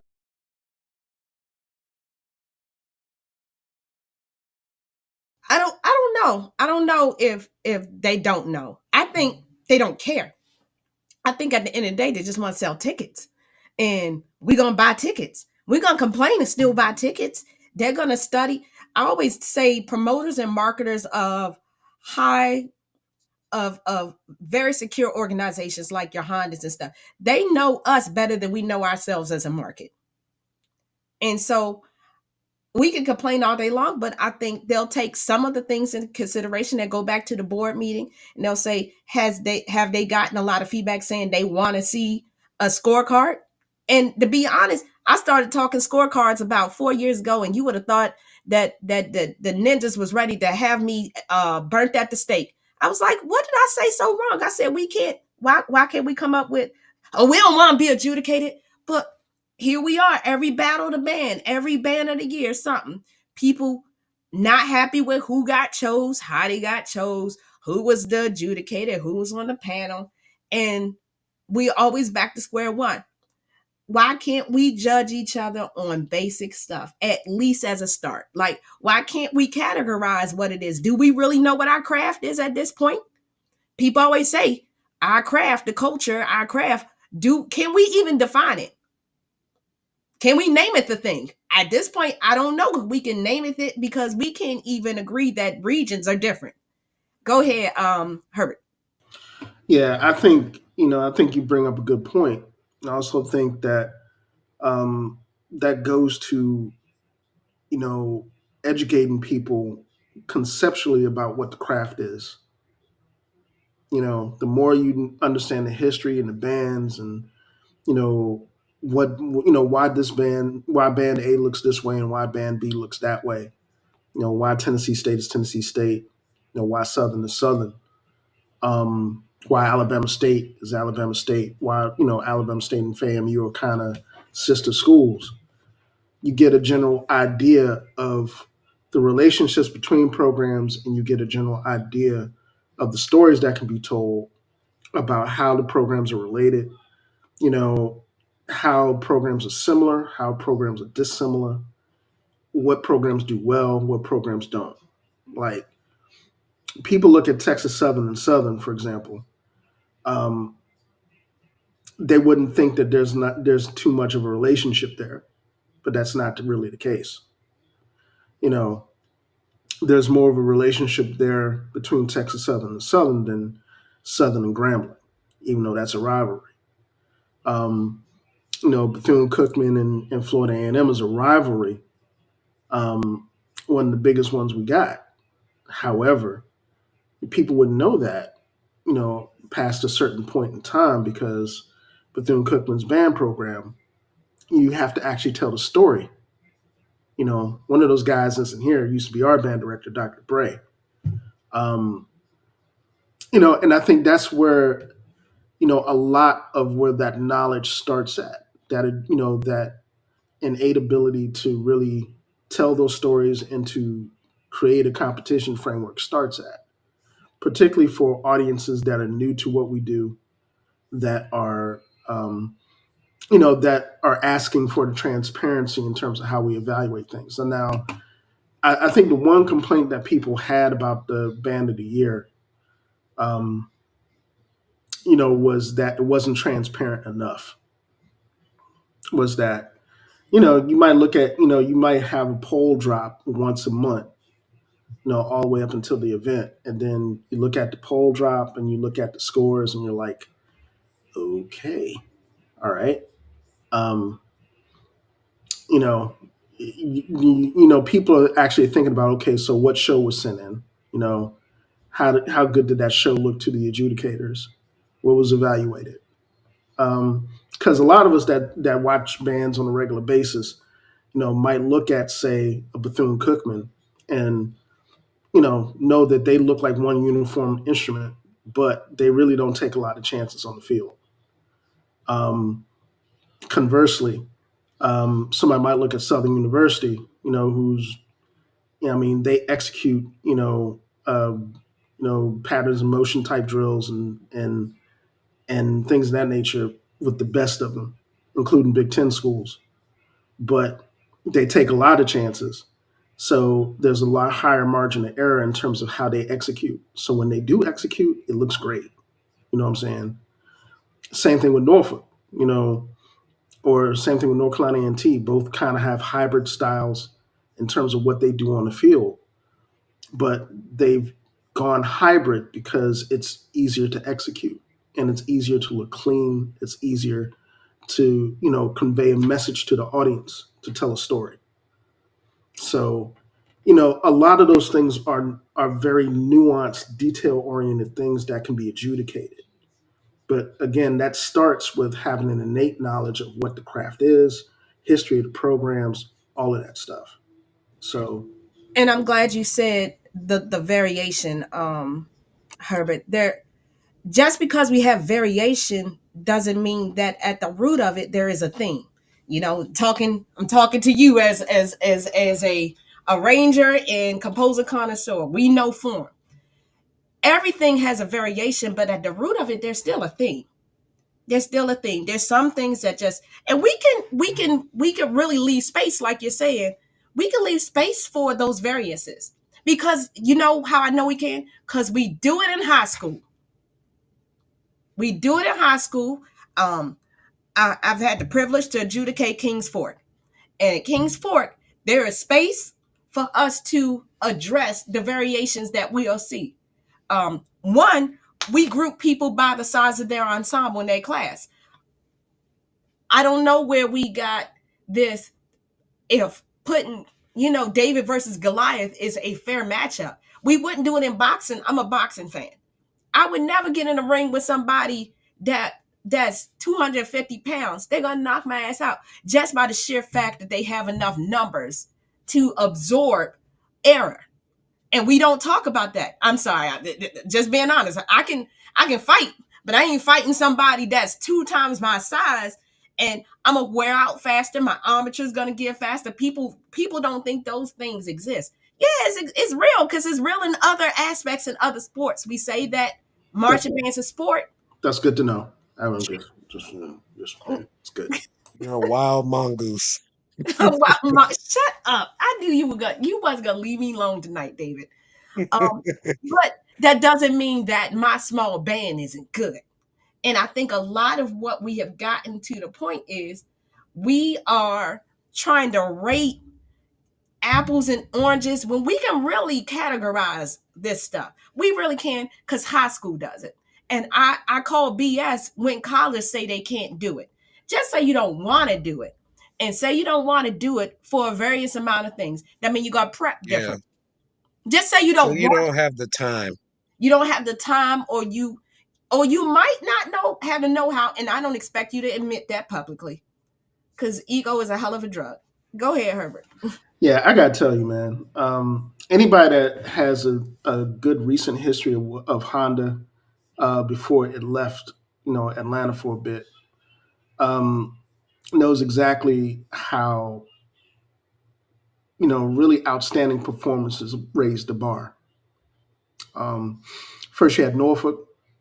You know that performance they had, I believe, was, what was it, 2005, where they just came out and just completely drowned out everybody else in the dome.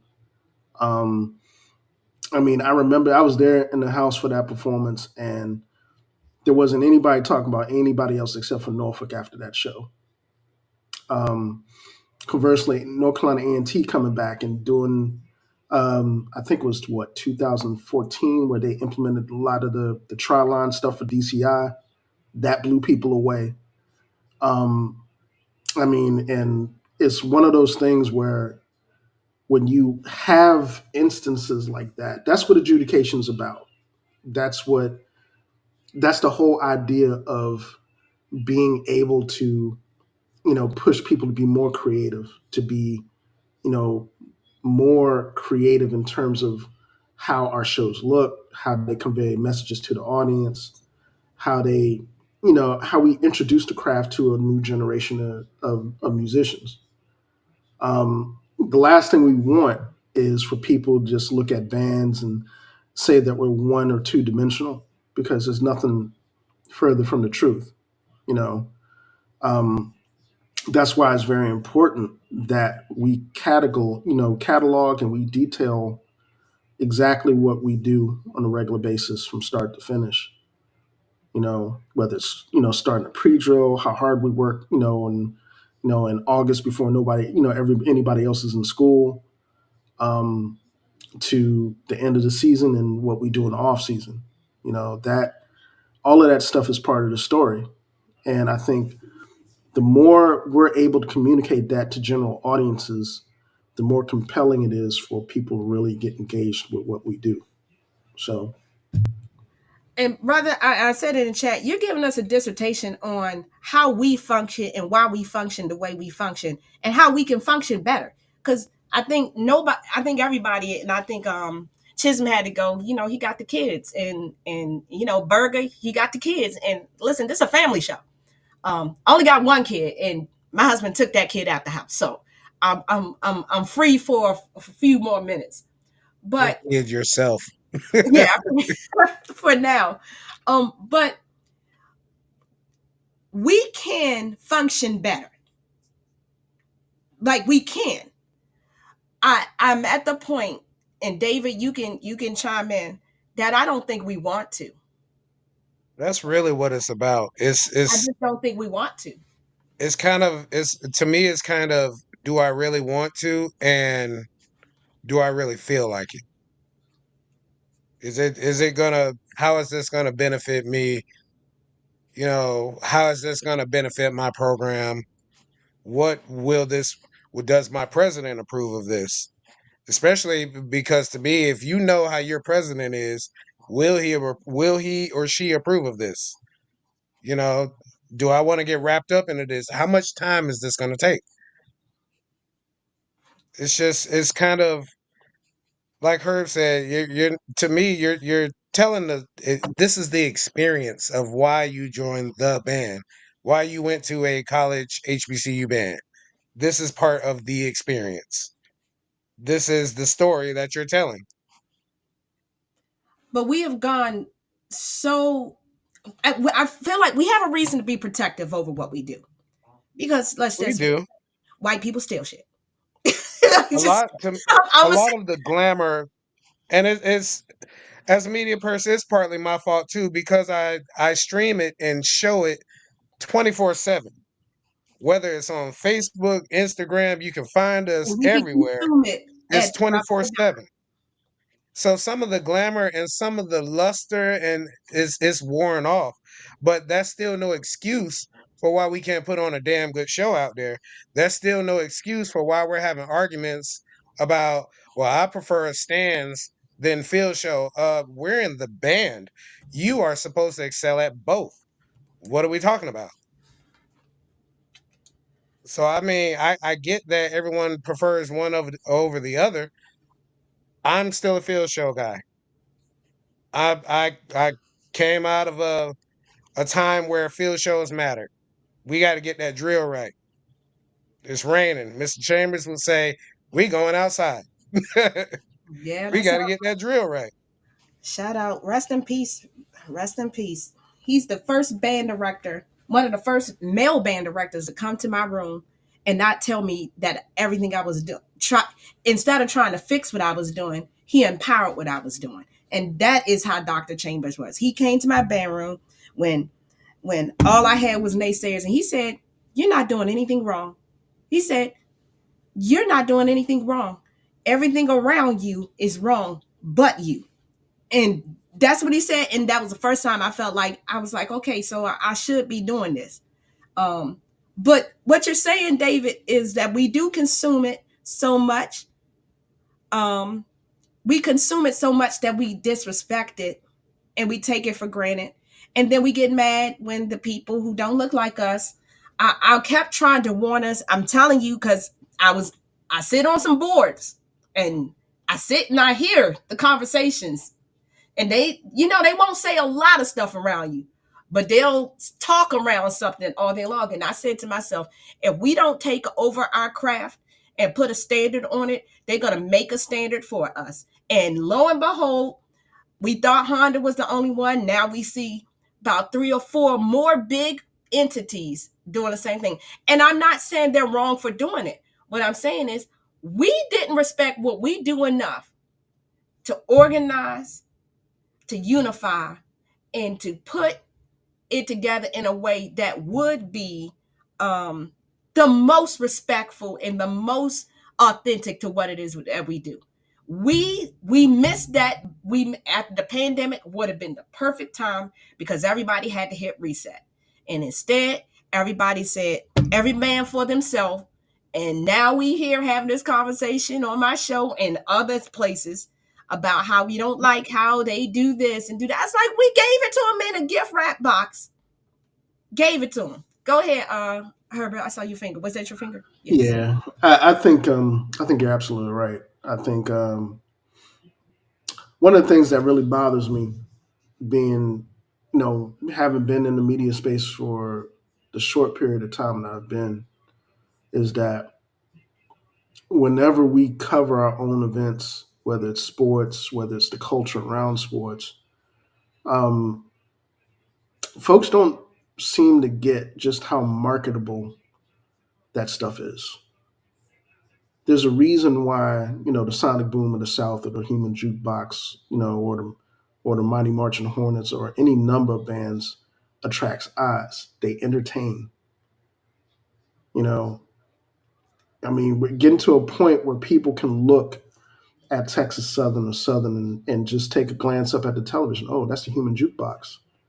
Oh, that's the Marching 100. You know, so I want people to really understand that the the visibility of these band programs isn't the issue.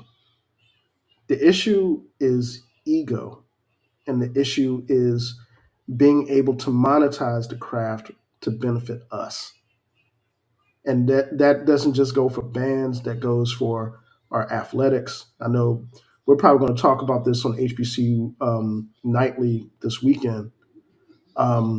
But the run of NFL quarterbacks that have been hired for for football jobs is kind of a similar discussion. Although one was kind of a no brainer because Mike Vick is a native son of the 757. So that kind of was a no brainer for Norfolk State. But Deshaun Jackson just got hired at Delaware State. Now the question is how does that visibility translate to what the school needs? Um, for that football team, it translates perfectly. Um, for other areas of the school, who knows yet? We don't know yet. One thing's for sure, though, if if you have a football program or if you have any sort of athletic culture, um, having a band program isn't just a novelty. It's a marketing tool. It's a I mean, there's not a more visible recruitment tool on a campus than an HBCU marching band, and a good one. I mean I mean That's for that's folks that yeah, for folks that are listening, take it for what it's worth. You can be mad at the football team, basketball team. I guarantee you, recruit goes on campus and sees a 230, 280 piece marching band. They can be like, wow, okay, game day atmosphere is going to be lit. You know, I mean, if you think that doesn't factor in recruiting, ask Jackson State, ask Southern, heck, ask us. And that's a testament to what programs have done utilizing that marketing tool. I mean, I just hope people get it. I hope they get it to her. I hope we get it before we lose it. And I can say that. You touched on something. I'm sorry to cut you off, No, but go you ahead. really touched on something. It's the monetization for us part. Us. That is the overall biggest bubble. The monetization for us part. And it is the most visible. That's the first thing I was told in college. And I didn't come from a marching band background, but my college band director said the marching band pays for the equipment in concert band. And that's just said, you got a $40,000 marimba. The concert band tickets aren't being sold to the masses that's going to keep you with the best percussion equipment for your concert band. It's not going to keep you with wood and clarinets. It's not going to do that unless there's already a tapped in market for your ensemble that promotes that. But marching band is the most obtainable for the common man. Just plain and simple. It's the most obtainable, especially HBCU traditional style marching band, because we play things that are attainable. We play music that is recognizable. We play music that grandma and grandpa to your little brother has heard the Michael Jackson tune. They've heard Earth, Wind, and Fire. They've heard these things. Um, that is kind of like my gripe sometimes with the rap daddies. I was like, do y'all know that more than the Generation Z and A go to games? Y'all do know that other people listen to bands too, but that's why I think having a diverse book is important. But that's all about marketing, right, Herbert? It all ties into marketing. I'm afraid that if we do not put some respect on our own craft and put some type of order to what it is that we have built and that we develop over time, because even genres change, we're going to lose it to people who have the resources to feed into it in a way that it will be successful. It just might be successful without us. Look at jazz. I say that to people all the time. I'm tired of going to jazz concerts now where and I work at the university and listen, my supervisor at UMBC, he will tune in and hear me say this. Our entire jazz ensemble is white male right now. So much so that we tried to increase the diversity in the ensemble by allowing instruments that are not typically jazz instruments. But if you go to a jazz concert now, if you go to jazz competitions, because they exist, you will see more people who don't look like us than they look like them. And they didn't even create it. We are abandoned our most precious baby every time. And somebody will take that baby, nurture it, grow it, develop it, give it the best school and the best home. And next thing you know, it's not even ours anymore. And we are so arrogant to think that that can't happen with marching band. You crazy. I agree. Philippines band Yeah, with the drum majors. look, man, I agree. I think perfect example is this past year. LSU played Southern, and LSU and Southern had the first ever fifth quarter between the two bands, and I think people need to understand just how. And this is what I was kind of getting at the beginning of the show about the attention to detail that we all need to have. I don't like I said. I don't think you know providing an adjudication framework for what we do is hard at all.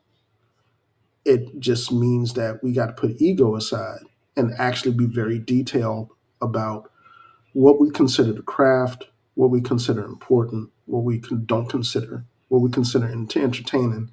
Anybody that sat, in the middle of the field after a game and listened to a fifth quarter between really good bands knows how entertaining that is. Particularly if both bands have really good repertoires. Um, you know, there have been plenty of of fifth quarters that I've sat in where, especially with the newer kids that have come through our program, that are going toe to toe with some of the heavyweights in the conference. Um, I've seen a couple of them between, Tennessee State and Norfolk that have been really just lights out. Um, that's an aspect of what we do, and it should be treated as such. So, like I said, I think, you know, it's going to take, like I said, it's going to take ego being put aside. And I'm not, like I said, it's not my place to call names out. Directors know who they are, programs know who they are. You got certain programs that, pretty much think their standard is the standard. The problem with that train of thinking is that creativity stagnates with it.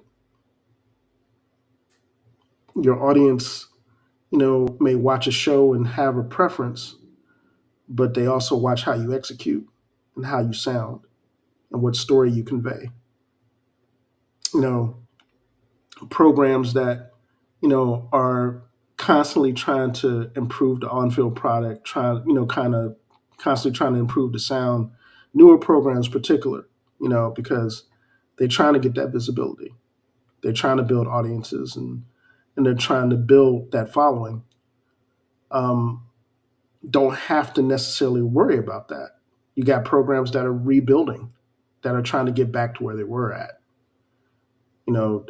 There are a couple that immediately come to mind. You have programs that have really done a really good job of creating their own signature.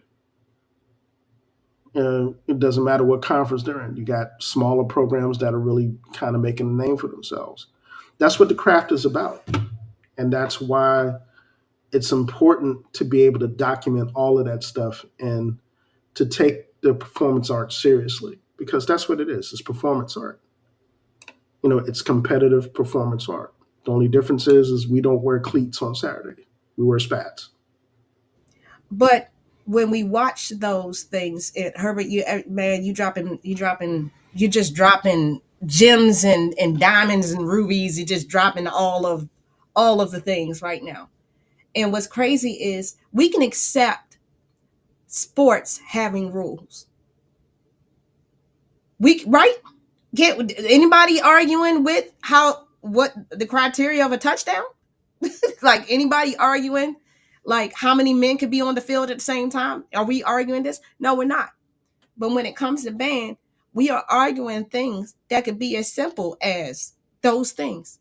This is what a touchdown is. This is, I heard that trumpet cracking note, deduction. Like it's very simple. But we don't want, I feel like we think we're going to take the soul out of something if we put some parameters to it. You know, like when I was in grad school, we was talking about how the African American church came and how conservatories came about and black people going to conservatories. A lot of people don't know. Black church used to send their most anointed musician, their young musician, to places like Oberlin and New England Conservatory, because those American schools would accept them because the standard used to be European. Like literally going to school in Europe was the standard. And so they were accepting of black musicians. And then those black musicians would come back to their church. And the whole goal was to send them so they could write down the songs of the black church. And that's how we got the African American hymnal. That's where we got it from. Enough of us went and learned how to put it down. But it also caused a divide in the church. We don't know. Music is always a way to divide some people too. Put them together and divide, because people didn't like the fact that when they saw it on paper and they heard it played back, they felt like it had lost something. And arguably so, it could have lost some of those things, that nuance happened in the spirit. But I don't think what we're trying to do is rip the soul out of our bands. I just think we're just trying to put something that can kind of unify us to some degree.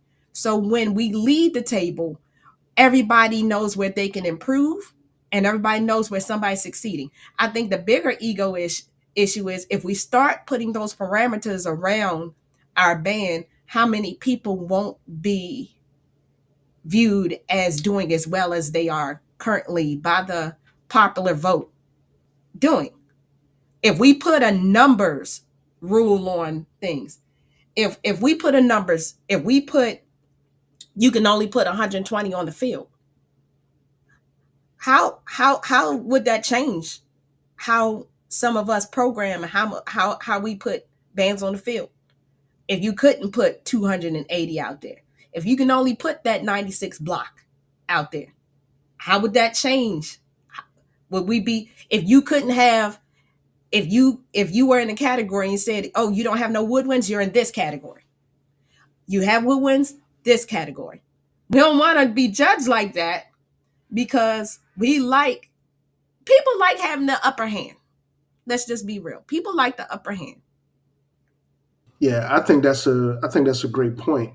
I also think that um, it's interesting that you mentioned that, because I think ultimately I've heard that argument before in terms of how execution could somehow take the soul out of what we do. I had to say it, but to me that's a cop out. Yeah, I disagree with that. Yeah, That sounds ridiculous. if you're a director, or if you're well founded in terms of how you what your band's concept is, sound concept, how you execute on the field, your creativity is not going to be marginalized because you're not playing this note the right way, or you're not pushing the envelope the way that you want in an arrangement. If anything, it's going to force you to look at the music differently. It's going to force you to say, wow, okay, if I have a numbers limitation on the field, am I doing a themed show? Do I have a specific end goal for the show? How am I going to convey this story to the audience? Am I going to keep my horns pointed to the audience? Am I going to have my horns pointed, at end zones? how's that sound quality going to sound to the audience? These are all things that, bands have to take into consideration, regardless of what style you have. Um, and I think that's why, sometimes when you've seen some of the hybridized um, styles that come about, like I said, A&T is a prime example of it. Prior to Dr. Ruff getting there, you saw a lot of that sound going from end zone to end zone, and not necessarily going to the audience to hear clarity. You take a look at Southern, for example. Um, Southern has a wow factor that can't really be matched when they're facing the audience. A lot of times they can get around it, doing the drill, depending on what kind of drill they're doing. But the wow factor really turns back around when they're facing the audience, when they're, you know, in a concert formation or dance, formation where people can get that power that they convey through their sound concept. Same thing with Florida A&M. Folks might look at Florida A&M and, okay, well, they're doing another picture drill, blah, blah, blah, blah, blah. But they turn around and the clarity of sound that they convey to the audience is something that is completely different. The question is whether or not you want to hold these directors to a standard to force them to be creative. And that's what it boils down to. Like you'll have some programs, and it's not my place to put names out there, but you'll have some band programs that are more inclined to push the envelope and to take chances because they want to be more creative. They want to convey, better shows to the audience. They want to, tell a story with the music that they're conveying to audiences. That's what fifth quarters are for. When you sit down and you in between two bands and you listen to a fifth quarter, you're listening to arrangements, you're listening to clarity, you're listening to execution. You're listening to what section is thin, what section ain't. You're listening to how dark arrangements are, how light arrangements are. Listen to a lot of detail. So, like I said, all of that stuff is very detail oriented and can be evaluated. It's just a matter of being, very detail oriented and doing it. And again, setting aside that ego to be evaluated. And we keep coming back to ego. Boy, we just keep coming back to it. I don't think there is a huge discrepancy on what to adjudicate on. I don't believe that. Like you said, you believe some of this is a cop out, like that whole is going. I don't think we disagree with the basics of the criteria. I really don't. I think we want to just like what we like. It's like, I hate to use this as an analogy when a brother says that they only date white girls. And we want to be able to say a statement like that and go unchecked. We don't want somebody saying why. Because then we have to dig into some things that we might have to admit out loud, right? I don't know. You just might, your preference might be white girls. Just using that as an example. But usually when people say statements like that, is not rooted in anything of substance while they say it, or is rooted in, their own biases. And we haven't talked about biases yet, but it's rooted in biases, and biases sometimes are created through ignorance. Matter of fact, most of the time they exist in ignorance, and we don't want to admit to our own ignorance. Before we shut down, I do want to bring up this National Battle of the Bands symphonic version. Oh boy, Father God. It's going to be in my neighborhood. I can leave work and go straight to that event if it happens on a Friday. Like, I can leave work. I teach right on the DC line. And I'm going to show up because I want to see. I'm going to give us a chance, because sometimes we don't give us a chance like we give others a chance. So I'm going to show up. But boy, do I have questions. And some of those questions are what we kind of addressed tonight. I'm curious. I've seen people bring their band and say, we have concert band too. And then what they present, I said, you didn't present a concert band. You presented a marching band that sat down. Exactly. I'm with it. I'm with the whole idea But of I'm this. afraid. I'm I'm afraid. behind it 1,000,000% because just because well, there are programs that don't have a excellent marching band, but the concert band is phenomenal. And there are programs who have a shit concert band, but the marching program is phenomenal. Yeah, So I'm with this idea 1,000,000,000%. This is to me I don't get why we can do this, but why we're having issues with Band of the Year and Battle of the Bands and so on and so forth. yeah, I mean, I get it, but whatever. Yeah, yeah, I'm with this. All This of is going that. to expose a yeah, lot. yeah. I'll just add on to this. I know we mentioned DCI earlier in the show. As somebody that used to straddle both worlds between DCI and HBCU bands, shout out to the cadets of Bergen County. Um, to me, how you execute is how you execute. How you play your instrument is how you execute. Now, how somebody teaches you how to execute, Yeah, that's that's a whole nother story. I know for me, you know, I mean, I'm a DC kid. Went to school in PG County.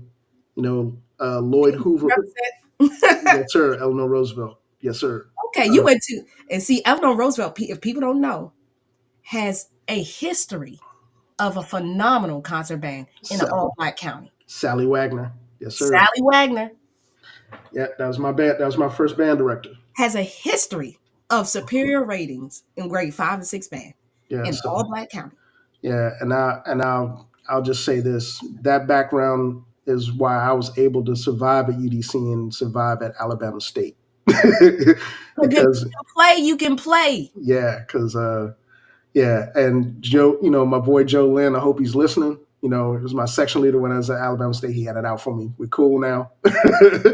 But yeah, I'll just say this: if you have your feet in both of those worlds and you know the technical requirements to play in a specific program, then you're not going to be afraid to execute the way you're taught. And I was taught that by not just my high school director, but my first traditional band director, Lloyd Hoover. Um, he was at UDC, Hmm. and anybody remembers Lloyd, that dude made water out of wine, made wine out of water. And UDC had a killer program for a long time. People don't know. Yeah, people have no clue. People don't know. UDC had a killer band program. And I mean, I think, and I just want people to understand um, how important those community ties are to forming band programs. Because back in the day, the DC metro area had a pretty impressive band culture. It wasn't just one high school. You had Cardozo, you had H.D. Woodson, you had Anacostia, you had Eastern, Baloo. Ballou. Shout out to Dooney Watson. Hmm. Um, that he's a legend. Um, and it was cool to have the guests that we had, because a lot of those guys that were on today are products of that type of interconnectedness within their communities, whether it's Memphis, whether it's Hmm. Houston, whether it's New Orleans.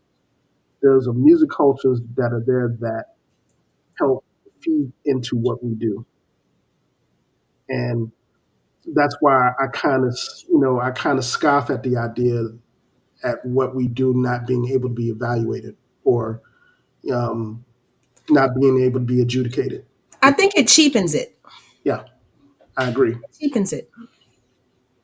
Like I said, at the end of the day, if you're putting on spats and you're suiting up for a band in the SWAC, the MEAC, CIAA, um, it doesn't matter.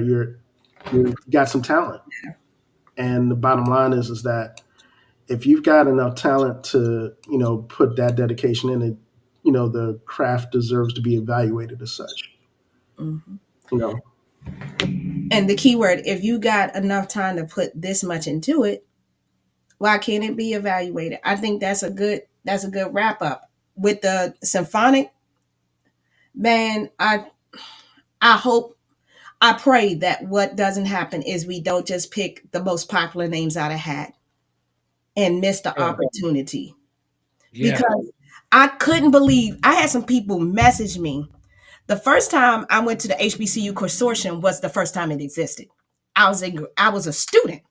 I was in grad school. We went down. Uh, Prof. Miles said we're gonna go, and the black band directors are trying to get together and put something together to unify us. That's what he explained. We didn't know where we were going.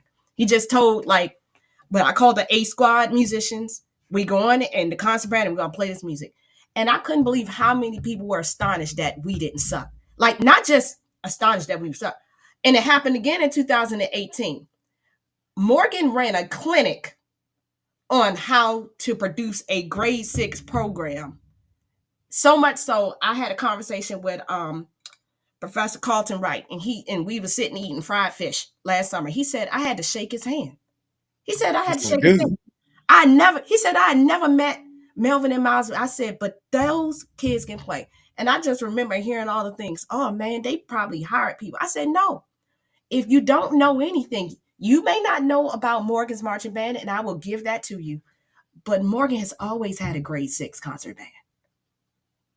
I didn't learn how to play in a vacuum. I didn't learn. Why? Because a lot of our professors played for the BSO. If your professors are active BSO musicians, my clarinet instructor is from North Texas. I should know a little bit about the clarinet, or I'm a disgrace. He's an Asian American from Yeah, North Texas. I ain't gonna lie, man. The first time I heard you guys play, um, I was at UDC and I was like, whoa, you guys are Morgan is not. I mean, I don't care what anybody says, um, about Miles, but Miles is a fundamentally sound dude, Yeah, and anybody that could play. I mean, and I say this as a brass player, that I really. I'll just say this: he, I've had him as a director, over a summer. He pushed the envelope with me. He really challenged me technically in ways that, um, I probably wouldn't have gotten challenged unless I was back in Greenbelt. You know what I'm saying? So sometimes that's what you need, and a lot of times, and back to this conversation is that's part of our off season. That's part of what makes the quality of HBC marching band so special is that the talent that the kids have, particularly these days in programs, absolutely. They're you know, talented. their talent. I mean, I look at Alabama State over the last 10 years, man. And I'm like, some of those kids that have come through, and some of our additions from 2000 to now, um, it's been incredible. And regardless of whether folks had had any type of feedback about change in concept, change in sound philosophy. Anybody that's familiar with our program knows that, Danny Davis had a completely different sound philosophy than what Harold Bray, Dr. Oliver, and Ralph Chapman did. I think that was more of just a regular philosophy that he had, because there were certain things that we didn't have brass wise, instrumentally, in terms of voicing. Um, but once we had the voicing and we started getting the talent in, yeah, you see what and I give kudos to Dr. Oliver. Um, particularly all the cats that the newer school cats that have really taken the ball and ran with it. At our program, I'm looking forward to the day I can go back on campus, walk into Tully Body Hall, and just observe, because it's just like, you know, it's good stuff, And and we all learn from it, right? yeah, Ain't that the point? Like, can we all learn from each other? Like, you learned from Melvin and Miles, and some people would think that this man can't teach his way through a paper brown bag. Their marching band was never over 200. You crazy. If you ever gotten a grade 6 program and you only had 4 or 5 weeks to work on it because we wasn't. I heard all kinds of stuff. Man, they must work on concert band music instead. No, we don't. But like you said, you're from Greenbelt. A lot of the kids in that program are from concert bands. They're not from HBCU marching bands. I didn't do no traditional marching band in high school. Not really. Like it touched on some elements, but not nearly the way that maybe someone in another region. But what at the end of the day, I could sight read a grade 4 up and down.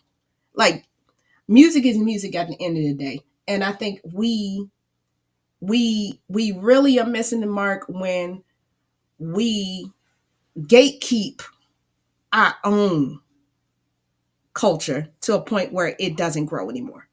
And again, that's when insert group of people other comes in, takes the baby, out the bassinet and nurtures it and grooms it and puts funding behind it. And then next thing you know, it's not ours anymore. And it's happened with every genre of music that Black people has invented up into this point of traditional style marching band. And it is happening now.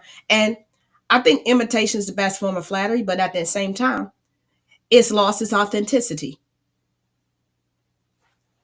It it it I it, will it say, I think and I could be wrong on this. Morgan is the only band to appear in more movies than any other band. Agreed. oh, I got to be in all of them Could be too. wrong. No, you're right, because I got to be in all of them. Yeah, because I know I've seen Morgan several times in movies. Yeah, and I think They're that's the the only marching band that's appeared in more movies than any marching band. yeah Morgan State. yeah, and I think that's the other thing too is that folks that before the YouTube era, we were making media appearances left and right. Whether it was commercials, whether it's music videos, whether it's Super Bowl appearances, going overseas like Florida A&M doing Bastille Day. Um, I mean, those things have never been, out of the norm. Those have been the rule rather than the exception. The only difference now is that the visibility is there, and all it takes is, a really good showing. Like, perfect example, Texas Southern just did the Beyonce joint. That's all it takes. Of course, folks are kind of hot about the little. It's like, okay, whatever, dude. Um, you know, and I mean, I think that's kind of what I'm getting at. I think um, being able to be creative in terms of our craft is important. Part of that creativity comes from a solid, sound foundation. Um, I think somebody mentioned Paul Adams, Dr. Stanford in the chat. You talking about two of the most fundamentally sound band directors that have ever stepped on a podium at a HBCU band. Um, same thing with Dr. Isaac Greggs. You're talking about somebody that took the talent that came into his program and just molded it. You know, um, as somebody, I consider myself a bit of a historian. So I kind of I take studying programs pretty seriously because it's something that being immersed in the culture, I've had the opportunity to do. Um, I would challenge millennials and younger cats. I'm not going to do the YN thing here, man. um, to to really take a step back and really take a look at the history of your respective programs because that's going to tell a lot about where you've gone, where you've come from.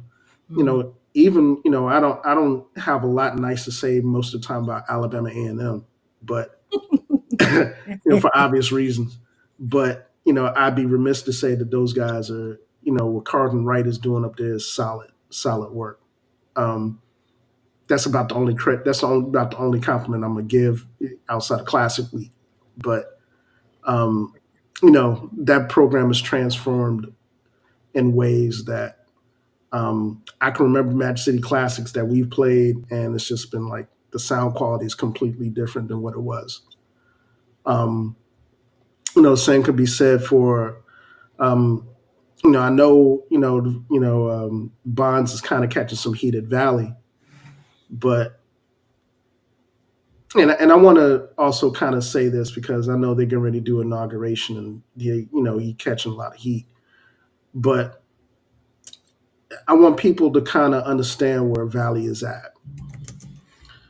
You're talking about HBCU, one of the poorest state HBCUs that there is, in one of the poorest states.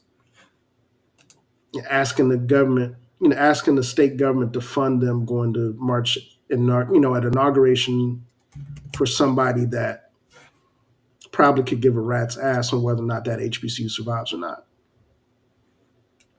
So I think what Krystal's saying is that's one of the reasons why we have to really monopolize on what we do.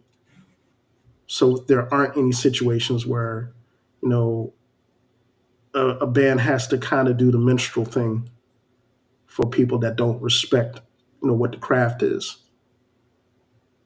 It's not to make it political, but you know um, conservative. I mean, it's not the first time that HBCU bands have done inauguration parades for conservative candidates. I know, it was. I know when George W. Bush was there. I mean, you saw pretty much every HBCU you could think of um, marching down, Pennsylvania Avenue.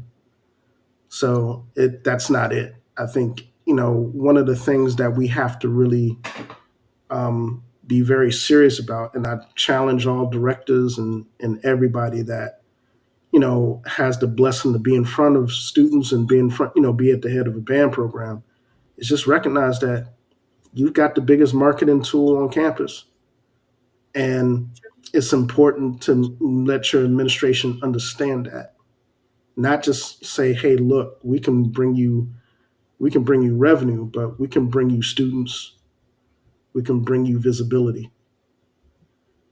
And it's crazy. And I might have to do a show about visibility and how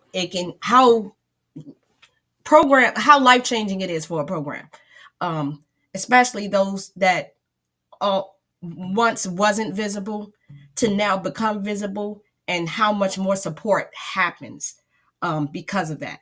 And I'm walking in it right now at Suitland. I'm completely walking in it. And shout out to the former director. He's really good. He's good. He teaches at Eleanor Roosevelt, by the way. See, shout you out, shouting out your alma mater. But the only difference is I knew that in order to get somewhere with what I needed for that program, I was gonna have to be visible. I was gonna have to be visible to be able to go. Like, I'm trying to go to Atlanta. We're going to the MBDNA concert, and a lot of people like, where's this band at? And we the only one in our region. It's going to be changing, life changing for our area, for us to go to another region, and we end up representing our entire region. If we screw it up, then we speak for our entire region. But if we do well, which I ain't spending $30,000 to go down there and be terrible. Maryland money. Hush, here you go with that Maryland money.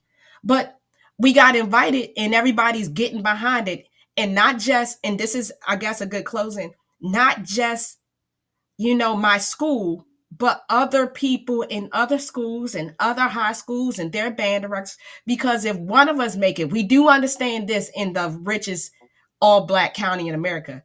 If one of us succeeds, we all succeeding. And so nobody's mad at Krystal for being the one that made it. Nobody's like, I mean, if they are, their band probably ain't doing too well and they need to really focus on that. But for the most part, people are like, Krystal's gonna go out of this region and take our kids. It becomes our kids. Where's the our bands part of this conversation? Our bands are doing this so our bands can win. Well, I'll tell you, it's because the egos just can't get out the way. Um, and I'm gonna put the shameless plug. Maybe if y'all let more women in, maybe if y'all stop gatekeeping us out the damn door, maybe we'd be a little more organized. I'm just saying. Maybe if y'all share some of that Maryland money, maybe we'd be all right. Hey, yo, I live in Wakanda, man. I'm in Charles County, bro. Yeah, you are in Super Maryland, and people don't know I'm from Accokeek, Maryland. See all these people, you from You know. Okay, yeah. people like you from I'm Baltimore. from the Nah, I'm South. not from Baltimore. I'm in White Plains, man. Oh yeah, you I'm out from there. the South. We need some money down here. As you all can see, the Maryland money is very strong up there with that one. The Maryland money is strong. Be quiet. But it's 9/11. I think this was a good talk. I think everybody that stopped came by to, express their words. This conversation should be ongoing, but eventually I want it to not just be a conversation. Um, we gotta talk because Hey, you know where to I find have me at. access to grants. I'm Yeah, then we just yeah, saying, I have access to grants. Like I have access to. I'm at a tier 1 research institute. Y'all trying to figure out how you see Krystal all over the world? Like, where's Wando? Like, what is it? What is it? Waldo? It's not, Waldo, nigga. it's because I can get university money. Like that's the benefit of being at a tier 1 research institution. Shout out to Morgan because Morgan also is on his way to it. A matter of fact, I think we made it, yeah. and Yeah, that means you could that's do a lot huge. of things. That's huge. That's a big deal for HBCUs, Look, and so we just need to I talk. still Yeah, And I still the only feel that other Gino is like the man on the Morgan State uniform. I don't care how y'all feel about that. That is he is Gino not did the all marching the way. machine. He is not the magnificent marching machine. That is Gino. You You can't tell me any different. you think That's it's been the same man since the 70s. I know it's Gino. he's not that old. You Anyway, don't know that. That's hilarious. so stupid. That's diabolical right there. I'd like to say to our viewers, if you haven't hit the like button, please hit the like button. Thank you for tuning in. We're gonna wrap this up. Um, the symphonic battle. Really I believe that we. I really hope that we don't mess this up. Fayetteville State University concert from their spring was phenomenal. They're not the who's who of colleges. They're not. But go back and look at what they are doing over there. They are building a monster. Virginia State University's concert band. Taylor Whitehead. It was, Yeah. I'm coming from a hard critic for concert bands. I'm a hard critic. Y'all think I'm a critic of band? Oh, you forget my master's degrees in this. Oh, I'm a hard critic. I know some literature. And I'm like, that's not the part. Why everybody playing first? I'm coming to judge. I ain't gonna lie. I'm coming to judge. Don't y'all put all the clarinets on first because you don't want to take the time to develop balance and blues. I'm coming for you. I'm be like, yeah, okay. If Rather you you not, and Lauren are going to be in it, it's going to be rough for the clarinet section. it's gonna be rough. It is. It's It's gonna going be to be rough for the band. terrible. It's gonna be rough for the band. But thank y'all for coming, tuning in. I guess I gotta tell Julian I'm wrapping it up because he probably sleep. He probably sleep. Any Yeah. last comments, brothers? Oh, go ahead, Dave. You got it. No, y'all can catch us on all of our platforms. Yes. We're BandTube HD. We do a lot. We will be featured on I'm going to butcher her name because I don't look at TV like that. Tamron Hill show. Hey, yo. Um, that should be January 20th or 22nd, one of those two. But that's about it. And keep supporting your schools. Keep supporting these high school programs because we want to keep coming out and showcasing these high school programs. And that's about it. Yeah, man. Well, first, Crystal, thank you for having me on. It's been, I don't get a chance to talk shop often, especially these days. But now that I got a chance to talk, I can start doing content. For those folks that follow me, hit halftimeglory.com. That's my own little world in the HBCU band space. I do content there on a monthly basis. I'm also a contributor on the HBCU Nightly Network. Normally that drops on Sunday nights at 8:30. We talk about everything according to, to our world in terms of sports and HBCU culture. And this Thursday on the 2nd January, my Hoops podcast is back, and that's HBCU Hoops Weekly. So anybody that loves HBCU basketball, holla at your boy. This is season 2, and hopefully we can get some sponsors. You hear me, Josh? We need sponsors. Listen, they need sponsors. I'm dropping all of their information. I'm dropping in their channel stuff in the chat. Listen, follow them. Support Black. Support Black. That's where I'm at. Support us. Support us, because if you don't know how to do it, support us. If you know how to do it, support us nonetheless. That's that unification we talk about. All right. Y'all have a good one. I think Julian's sleep, y'all. I think he's sleep. No, Go he not. Broncos. Go Bulldogs. Hey, yo. Raven's gonna win anyway. I just want y'all to know. We gonna go to the big dance again. Go Morgan State Burrs. Hey, don't be coming for my Bears. I love the Burrs. We are the Bears. We don't take no mess. Man. That's like Baltimore. Yeah, I'm coming up to Baltimore this year, though. Oh, man. Hope you hit CIAA, man. Yeah, that's what I'm coming to. I'm trying to do CIAA.